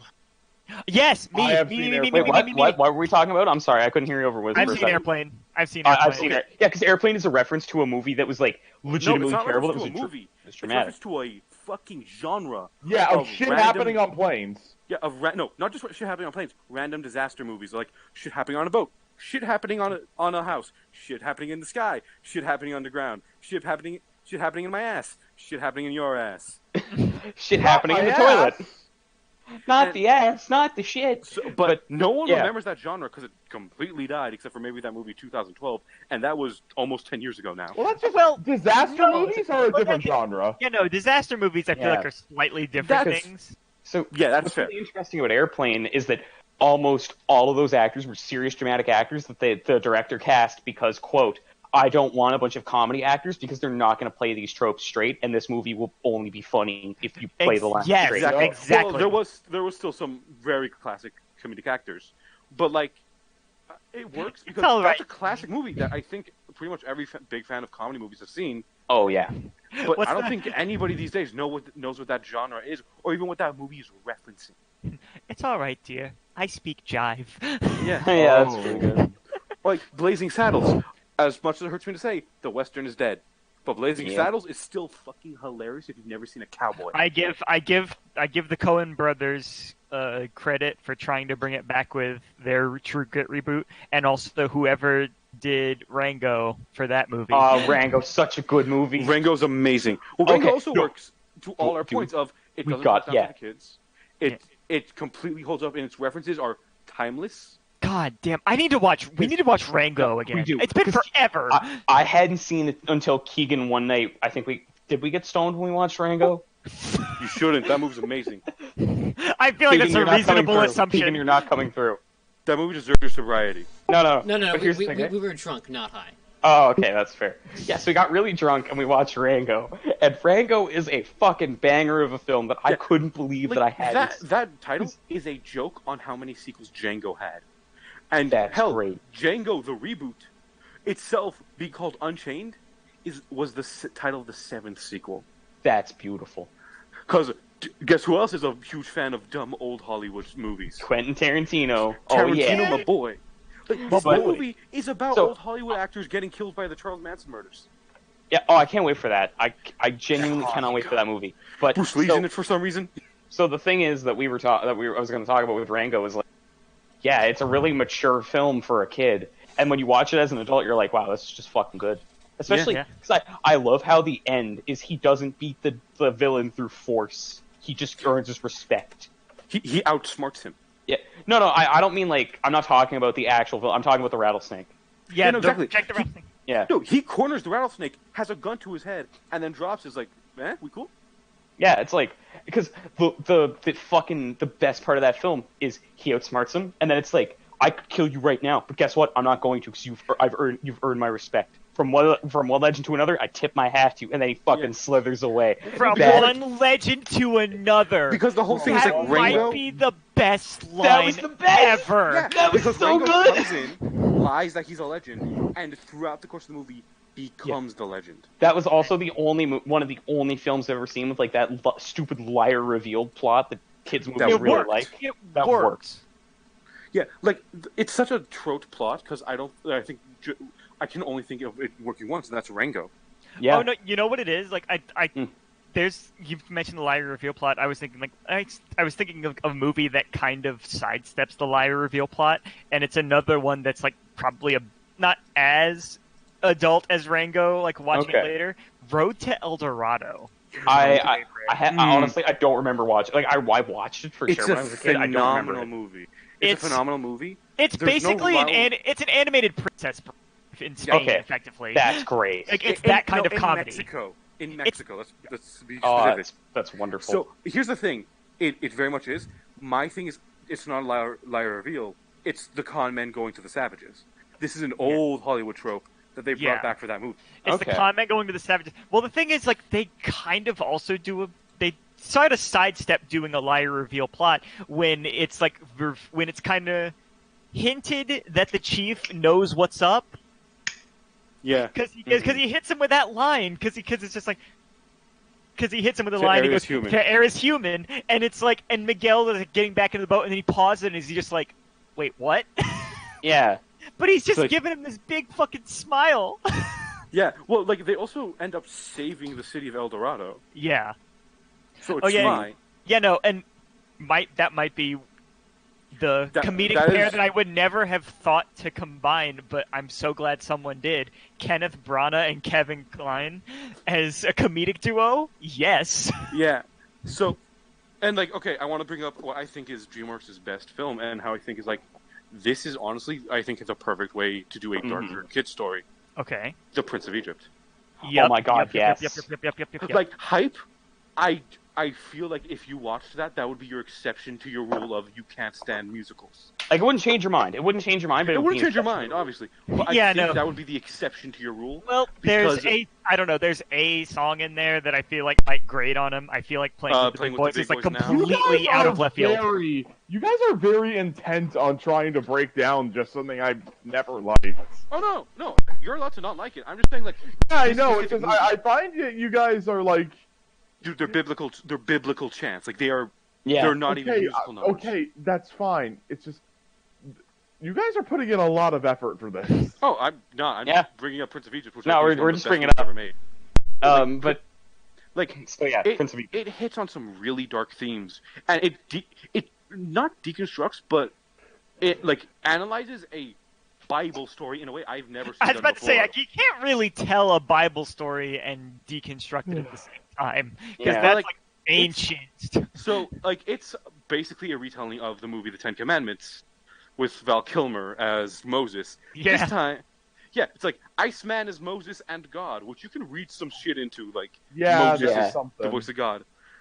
But like, here's like the big thing for me is like, it's playing on the angle of Moses and Ramses were raised as brothers.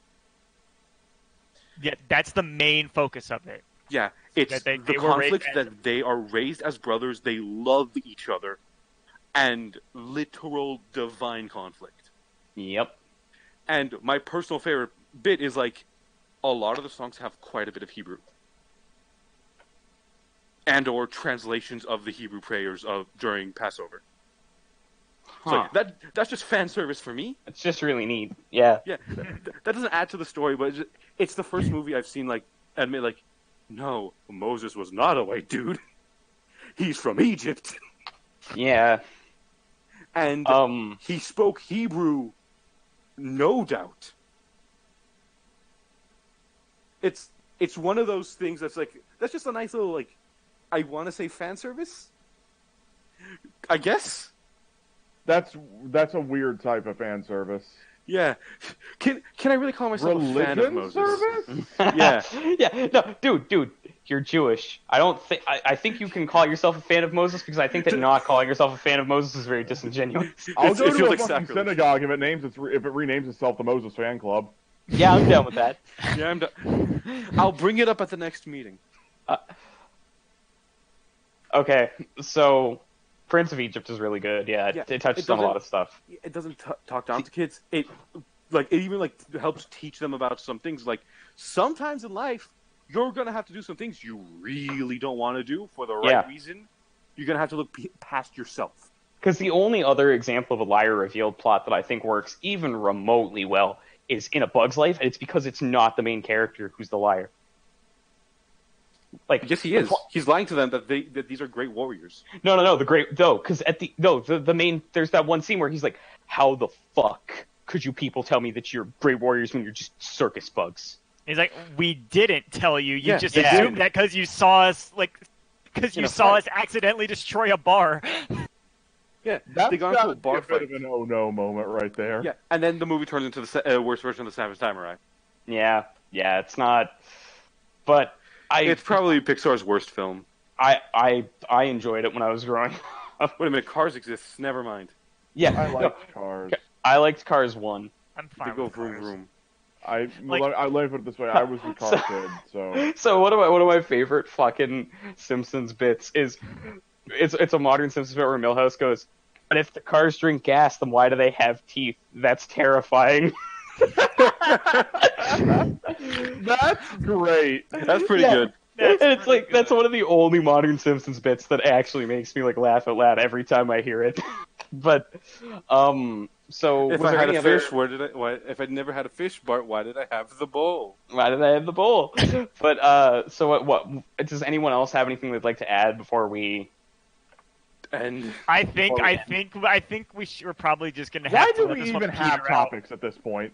I'm about to say I think at this point the thing is a 3 for 3 now. I think this is one in particular we could actually branch off into other things and talk about easily. for hours if we wanted to. So we may just want to let this one peter off. Yeah, that's fair. That's fair. I had my They just have to questions be ready, satisfied. but I'll save those for I next mean, if time. you want to do the questions as kind of a closing segment, we might as well. All right, let's just do one quick one. Yeah, let's just do one quick one. Do it. One quick one I'm gonna say is just a quick, hey, what do y'all think about old TV shows? When you say old TV, do you mean stuff like MASH? Because they're great. Yeah, I mean MASH, MASH is a other masterpiece. stuff than MASH MASH, because I think MASH is the only show from that era that holds up. It There's a depends on couple how of old. older shows. I'm gonna say it depends on how old we're talking. I also think that what's really interesting is because there was a video by Foxcade recently that came out that was I love that Malcolm video. in the Middle. It was the Malcolm in the Middle video, and dude, I am so fucking glad that somebody talked about Malcolm in the Middle. It's That not show rocked. It's old now comparatively, Yeah, but that because fuck, I guess it is. Talking about stuff that's so dated it's timeless. Fucking Fresh Prince. Fresh Prince, yeah, because Fresh Prince Prince is is just a good That's show. so injected in just right there in the veins with the 90s. and But other another than that, it's a example good show. of. I wouldn't say I don't know if you'd necessarily think it's something that you could watch as a kid, but there's one episode that really stands out to me from that where it's there's an episode where Carlton and Will get pulled over by cops. Yeah, it was either going to be that or the other one. Yeah, and Carlton's response is why the fuck did they do that to me? And Will basically has to explain to him how racism works. Yeah, and there's something that really speaks to me about Uncle Phil's character of they're in jail, Will gets this weird massive scheme to frame them as Black Panther radicals, and then it's he sees Will and he sees Carlton, and he doesn't even for a second assume that Will and Carlton did something. He goes there and starts yelling at the cops, "I will sue you so hard your grandchildren will have litigation pouring out their ears." Yeah, That's a fucking love. lie. Remember that time that Will got shot trying to protect Carlton, and No. Carlton gets a gun, and Will fucking flips out at him Yeah. for it from I the don't hospital remember bed. this. Yeah, it's a great episode. And remember when, my personal thing, remember when a Black Panther actress came and revealed that Uncle Phil and Aunt Viv were on the front lines of that shit? That's awesome. Yeah, and I fucking adore it. And there's just a ton of shit. Like, that show was ingrained deep into 80s Black culture, and it wasn't afraid of that, and I like that. And I think one of my favorite bits of that is there's an episode where his dad comes back and he just fucking breaks down. He's like, "Why don't you want me, man?"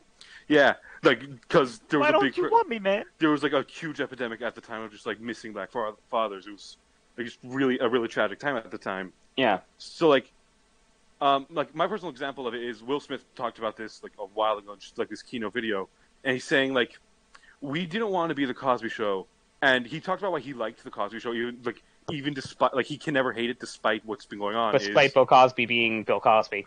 But despite Bill Cosby being what I can only describe as a literal monster, is Bill Cosby went out of his way to make a TV show that did not have a single negative representation of a black person in its entire run. Yep. He made sure that every single character for a different type of person could be considered a personal hero to aspire to. Yeah. But then what he's talking about when they were making Fresh Prince, he's like, we didn't want to do this cartoony ideal thing. We wanted to make it more real to what they were experiencing. Mm-hmm. I posted it, by the way. The scene that I was talking about. And he even talks about how we wanted to acknowledge that at this point there were some black people that were getting success, and how they were being treated kind of shitty. Carlton's whole deal in that one. We've all seen the clip of Carlton talking to the guy from that one college dorm, where it's just Carlton not taking his shit because he's rich. No, I'm familiar with the scene. Yeah. Yeah, we've all seen it. Carlton is still a black man. Just because he likes Barry Manilow doesn't make him less black. Yeah. Even though, I would argue, the idea liking of Barry race Manilow being makes a us spectrum human. like that, you can be less because of a like, is weird. Yeah, exactly. Just to bring us to a full circle to the very start of this podcast, Woolie's even talked about how he gets shit for not quote talking black. And what? Are you fucking kidding me? I've never heard him talk about this. Explain. He talked about it on the podcast, how people were just remember when Xavier Woods was on, he didn't know he was black. Are you aware that Woolie is black? Yeah, Liam had to do it, and then it's just that joke. It's not even a joke. It's just that thing is only funny because it's an hour and a half into the podcast. Liam's I feel like they all knew and were too uncomfortable to say it. Yeah. Props for Liam to having the balls. Yeah, someone had to. Sir, are you aware? That Woolie is black. But yeah, so it's Woolie gets shit for Woolie's not the talking whitest black. best friend. It's he gets tons of shit for that stuff. He gets called the whitest best friend because he likes Muse. Muse is a good band. Fuck off. Prog rock's pretty fucking white. Yeah, but still, The fact that that's something that can be said, and with that amount of certainty, though, is almost, I feel, a problem. yeah, it is a huge problem. Specifically in the you don't get that shit for the Jewish community, but you get it a lot for the black community. Mm-hmm. To be fair, though, Ish, if I see some bagel and locks, I'm gonna think something's Jewish here. I didn't know bagels were a Jewish thing until I met you, Ish. That's a big shocker. That's weird, but okay. That's not even me saying, oh well, it's a dying stereotype. No, that's me saying, how sheltered are you? Yeah, that's I'm not really weird. I'm really not. But so all the ass TV shows, Fresh Prince, fucking awesome. That '70s show, fucking awesome. Yeah, Not really. Oh, that '70s show! Yes! When did that show air? '90s. Cipher. 90s. Okay. Yeah, like late 90s, early 2000s. I can understand why Hype was confused. Sure. No. I always saw it on, like, specifically, I remember seeing it on Team Nick because it played it was either right before or right after Drake and Josh, and I love Drake and Josh. Oh Drake yeah, and Drake and Josh was fucking awesome. I feel like Red Foreman is like the exact balance for like what TV dads were at the time. Oh, Yeah. easily, because he's He's still just like a tanker's asshole. But you get the moments where you understand. I love that word. You get the moments where you realize like it's with purpose. He has one of my favorite gay acceptance episodes ever, where he's like, where he doesn't realize he's just saying like, "Oh, you guys live together? Oh man." You know what I think? But it's like, you know what I call people like you? Lucky bastards. Yeah. And then the episode progressed to where the wife tells him, "Honey, they're gay." He's like, "Okay," and he goes like, "Do you think I'm attractive?" And like, eh, and then he gets kind of like, "Oh." And then they just keep walking through football. Yeah. No, and I fucking love just how that show handled literally every fucking thing in it. Yeah. But like, and then he kicks them out of the house for being Packers fans. He's like, I don't want any dirty cheeseheads in my house. Yeah. You don't understand. We're born this way. We're from Minnesota. Get out of here. Get out of here. No, because like Red Foreman is the perfect example of like he never feels like he's written to just be a cunt, and then it happens to be like, oh no, I'm a cunt with a reason. Well, because the show also makes no qualms about the fact that Eric is an idiot. Yeah. I love that him nursing his fucking hangover. My head hurts. That's your brain trying to comprehend its own stupidity. Yeah. Oh, that's where that was. Also, we're missing the best show from the 80s and 90s. Whose line is it anyways? Does that count? Oh, fuck yeah. It's a TV show. Yeah, but I only saw like the early 2000s. Then in that fact, like, all of QI is going to have to be up for discussion at this point. Motherfucker, whose line is better than QI? No, it's not. You take that back. I'm going to stab you, motherfuckers. Motherfucker, listen, no, QI has Colin Stephen Mockery Fry. is a national treasure. No, I don't care that it has him. It doesn't have Stephen Fry. Stephen Fry is God incarnate in my mind. Colin and Colin Ryan Mockery. alone. They have such comedic chemistry. I can't believe I actually miss bald jokes. My favorite is Colin and Ryan will intentionally make jokes that make them look bad. Wayne tries, but that man cannot look bad. No. That's a very pretty man. One of my favorite bits is people who shouldn't rap, and Wayne just walks up and gestures to Colin and Ryan. Yep. My personal favorite is people who should just shut up. Wayne walks out. People who should just shut up. All right, there's a good. channel on YouTube called Next of Ken, who has just like a Just buttload great compilations. just a bunch of compilations, and there's like 9 of them for Whose Line. And like they're all like 15 times Wayne. Another owned 15 Whose time Line. blank owned Yep. Whose Line. Yeah, but but then it's like there's one for Jews. But then there's one for Drew Carey. It's like 15 times Drew Carey Drew got owned. on Whose Line. Yeah, I love Drew because he has such a great sense of humor about himself. Yeah. Because his show was all about just dunking on him. Yep. And that's why I don't like the new seasons. Like Wayne, Ryan, and Colin all on top form. Aisha's just not funny. Yeah, that's fair. And they're bringing back the old regular guests, and I love them. But like, man, I just wish Drew was there. Fuck Price is Right. Yeah, Price is Right has never been good. Has not been good since Bob Barker. I give her big credit for going for it, and I think I think, and also credit to the cast. They are also trying to make it work with her. Like you can tell they're setting her up for some. I think easily the best thing to happen from like the revival is the Tarzan jokes. The Tarzan joke. Remember that fucking scene? Yeah. No. My personal favorite is in Oh, the God. revival is Colin makes one offhand nose joke, and then Ryan looks at him. Do you really want to go here? That's good. That's good. Oh no! There's like a whole thing like where Aisha just because like they're talking about Tarzan for some reason. It's like, how do you stereotype a man of the jungle? And Aisha just hits him with, "How the white man gotta be king of the jungle." And Wayne, I've been saying that for years. My personal That's favorite fucking is strong. in the original run. Oh no, I haven't even gotten the guys, punchline. guys. I haven't even hit the What? punchline. Oh, But I'm okay. just gonna What's post the it. I'm just gonna post it Okay. so you can watch it later. I was want gonna. stay in the chat so I can hear your reaction, please. Okay. So I was gonna point out old ass shows. Motherfucker, Star Trek TNG. I've never watched Star Trek, yeah. so yeah. What the We're fuck? gonna fix that eventually. We're we gonna fix it swear. eventually. But like, hey, you know what my answer to that is? Have you ever seen Sliders? No, Sliders. Y'all, you need to watch Sliders. Sliders is amazing. What is So that? Sliders is an old ass TV show in the '90s about like a bunch of people, and they get lost between dimensions, and they're just dimension hopping. Oh, sounds you told us awesome. about this. Yeah, and like my personal favorite episodes is they end up back home. They're back Oh, home. that's It's cool. exactly the same. Everyone has the exact same memories, except for one thing: the Golden Gate Bridge is blue.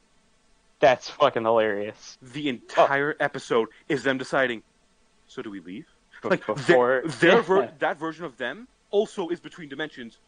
Like maybe they'll get to their home. It's the exact same memories. Everyone has like down to minute details. That's a genius fucking premise. Like, I Keeks. scraped my right knee exactly where I scraped my right knee in this universe. Oh, that's interesting. Okay, Keeks. Do you want to talk about Police Squad, or should I talk about Police Squad? I'll let you take this one. Motherfucking Police Squad. It's Leslie Nielsen at his fucking peak. That's all I can say about it. It only got 6 Who are you and how episodes. did you get in here? I'm a locksmith, and I'm a locksmith. And I'm a locksmith. Yeah. No. The best is there's a reused joke from one of the Naked Gun films where it's like, is this a bust? Yeah. No, it is quite impressive, but we'd like to ask you a few questions.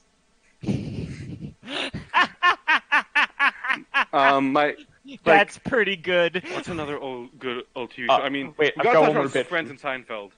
I don't think Friends is all that great, but I don't think Seinfeld's that great either, honestly. I think Seinfeld is pretty great, but I think Friends is pretty good. It has gotten at least one hard laugh out of me for every Seinfeld episode, and is I watched all of it. Seinfeld is bizarre to me because it's like every time I watch it, I feel like I get that it's like the idea is that this is just bits from his stand-up comedy, but it's like it almost comes across as like a bizarro world where everyone is super analytical and mean-spirited. Well, yeah, here's the thing, Everyone it's is proto focused Always Sunny. Always Yeah. Sunny's making fun of the fact that in a typical fucking sitcom, they're all horrible people. Seinfeld was doing that, but less mean. Yeah. Like Seinfeld ends with them being arrested. Yeah. Because there's a great Seinfeld bit that we watched in my sociology class in high school. And I don't remember what the episode is, but basically the intro to the episode is they're sitting at a restaurant, and George is like, oh, fuck, they gave me this dish, and it's like, are you going to send it back? No, and he just turns and starts eating Elaine's salad. Yep. Like, what a bastard. Like, to me, it feels very proto Always Sunny. Because like, you can even match it up.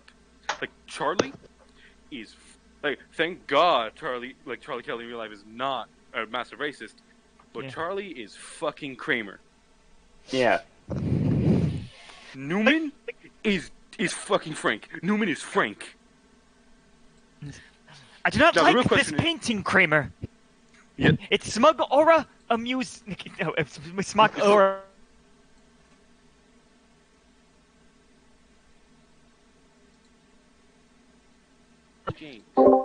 Like, I can imagine fucking like George telling Jerry about the implication. Yeah. Because, like, I don't know, I just don't find Seinfeld all that funny. Well, And- like, here's what it is to me. Again, it's just it comes across as such a bizarre world because it's all like whatever their best laid plans are pretty much always derailed by the correct random crazy person being there to call them out for something stupid. Yep. Yeah. Well, like, That random fucking guy who approaches George at a party, and it's like, I get where he's coming from, but who the fuck are you? The dude who gets on him for double dipping the chip? Yeah. my personal favorite is Like, I Elaine's get it. boss cutting his Snickers bar, and then George saying, "Oh yeah, that's not what you do," and then George spreading it across New York. That's great. Also, And then they walk into the diner, see it, and Elaine just yells, "What's wrong with you people?" and runs out. yeah, it's fucking good. Have you Honestly, all gone mad? as far as the Seinfeld formula goes, before we cut this finally, after Yeah, we've said correct. that a bunch of times, it's like I think Curb Your Enthusiasm does a better job of the Seinfeld formula because it actually has a plot that's ongoing to some extent, and B, Larry David is almost always right, even if he's a cunt. I disagree. I think Larry is wrong a lot of the time. No, In fact, I think because- Larry's wrong most of the time. You know, that's fair. Because I was more specifically thinking of, there's an episode where he's in a hotel, and they give him a bunch of shit about how he doesn't use the tongs for cookies. and it's like, who the fuck cares? It's if you dirty. use the tongs or not? It's like No, it's dirty. It's rude and dirty. Like, no, just use the fucking tongs. No, but it's like his thing is okay. Well, she just dropped that fucking cookie on the floor and put it back, and you expect me to care that my hands are dirty? Like that's fucked. Yeah, it's fucked that they're only focusing on him, but it's still fucked that he's not using the tongs at all to begin with. Yeah, two wrongs don't make a right. That's fair. Larry is always wrong. People just give him a disproportionate amount of shit. Like, my favorite bit is... Now's the moment to tell you that I never use the tongs, because fuck you. Yeah, my personal favorite bit is... well, this is, like, just my encapsulation of Larry David. Is like, he needs to be seen to be experienced... Well, first of all, he's also one of the writers behind Seinfeld, so I feel like that's a very apt comparison. But, like, recently on the Let's Fight a Boss cast, which everyone listening, as in, hey, you, Jimmy, the one listening. The one person. Yeah, go listen to the Let's Fight a Boss cast. It's really good. They're way better than us. There was an episode where right after Season 4 just came out, Brian was trying to sell Neve on it by explaining the first situation we see of he starts to open the door and then doesn't for this like very butch lesbian. Oh yeah, I love this fucking scene. And he's like, well, what would you? She's like, she's like, open the door, obviously. It's very clear. He's like, no. He's like, yes, but you're the mind of a normal person. You're not Larry David. Yeah. And like she just doesn't understand that like you're it's kind of like, oh, Sonny, you're watching kind of a shitbag. I think it says a lot about me that I agree with Larry David in some of these situations. No, yeah, I know that feeling. It's like I was watching. No, he's right. More than half the time, he's right. That's my feeling too. Crazy. He's not right more than half the time. Okay, can you guys give me some like actual examples? We are all the buffet. The buffet thing. You don't stand in line for seconds at a buffet. No, you do. That's just point polite. of a buffet. Yes. No. If you wait in line once, you don't have to wait in line again to get some. No, but here's the thing, right? I get where you're coming from, but it's like no, those other people haven't had their first yet. Eat a dick. No, yeah, like that's why does the same guy have to wait in line twice? Fuck those people. They showed up late. Because all those other people are gonna have to wait in line twice too.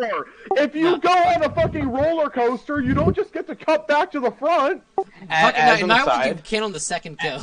As an aside, I also just think that lines in a buffet are fucking stupid. Just make it a free for all. Okay, no, that's people fucking will stupid. naturally I'm form sorry. a line. You cannot do that. People will get sad. Well, okay, that's fair. But so anyway. So we've discovered that Cipher and Keegs are each just two Pats standing on each other's shoulders, like on a trench coat. Are you guys gonna tell me that you think Will from Will and Grace is right in any situation? I've never seen Will and Grace. Will and Grace is amazing because it was made in the '90s and has better gay representation than most shows today. Fuck. Honestly, that doesn't surprise me. In the '90s, there's a lot of shit representation, but there's a lot of spot-on representation as well. Okay, that's interesting. Like I was actually kind of hesitant because I wanted to actually bring up Will and Grace. Yeah, I wanted to bring it up too, but I wasn't sure. It's just like, well, wait, is that good representation or is that just a phenomenal? Okay, Will is Pat, but tall, gay, and handsome. That's great.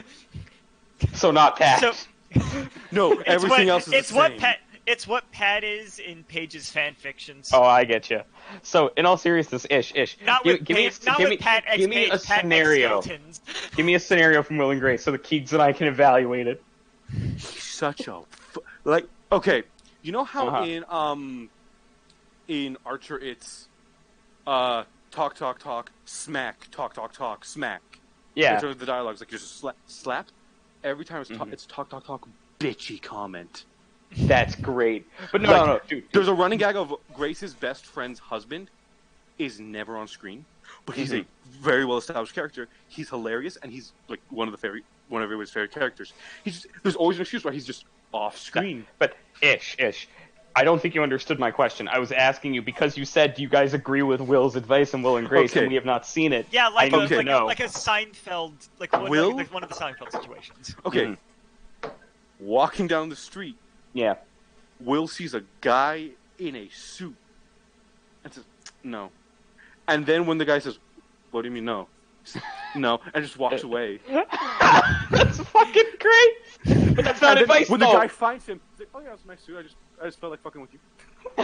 Yeah, you know Wow. what? You know what? That is me. Fuck people. Wow. Will is my fucking hero. No. You don't get it. You don't get it. Keegan and I will see shit on the street, and I'll just wait for the person to walk by, and then I'll lean into Keegan and make a snide comment. And he started doing it too. Yeah, because like we have almost the exact fucking same line of reasoning where it's just like, ah, fuck, look at that literal living pile of garbage. Ugh. Yup. Like Will and Grace really Will and Grace actually the new season Will has a husband now. Oh, that's cool. Like Will and Grace has always been just a benchmark of and this is how you do it. Of the this revival series, it cracks me up that they brought back Roseanne, and then it lasted for one fucking season, and then they wrote her out. Did it even last a full season? Well, it lasted the full season, I think, because I saw where that season ended, and it did seem very much oh, this is where we're supposed to stop for now. But then they just kill her the fuck off. Oh, that's great. I mean, my favorite bit Well, is Ambien tweeting back at her. Ambien side effects do not include racist rants. Christ. Look at it, and it cracks me up because it's a very conservative show. It's very much the American middle class. And that sort of concept in a more rural or low income area. So it cracks me up that it's just this very liberal, liberal leaning network decided, let's bring this back. Nothing could possibly go wrong. Roseanne Barr, those damn monkeys ruining the government. Oh no. Oh Whoops. no. It's just Roseanne Barr, I'm about to end the show's whole career. I was I have no, I don't really give a shit one way or the other about what she said or anything. It's Disney's choice, but it does kind of leave this eyebrow up, just what did you actually expect? For Roseanne Barr not to go on a racist tirade? If you want a political tirade, that's fine. Did it have to be racist? Did it, Roseanne? Probably not. That's the only kind of tirade worth going on. Yep. Well, that's it. That's it for the day, everybody. Guys, we need Let's- to end this show at Okay, some point. so gentlemen, from 5 legends to some others, yes, the imaginary people who will be watching this, we tip Yes. our hats to you. We tip our hats Good to night. you, and hopefully Ugh. we will see you on Saturday. Fuck.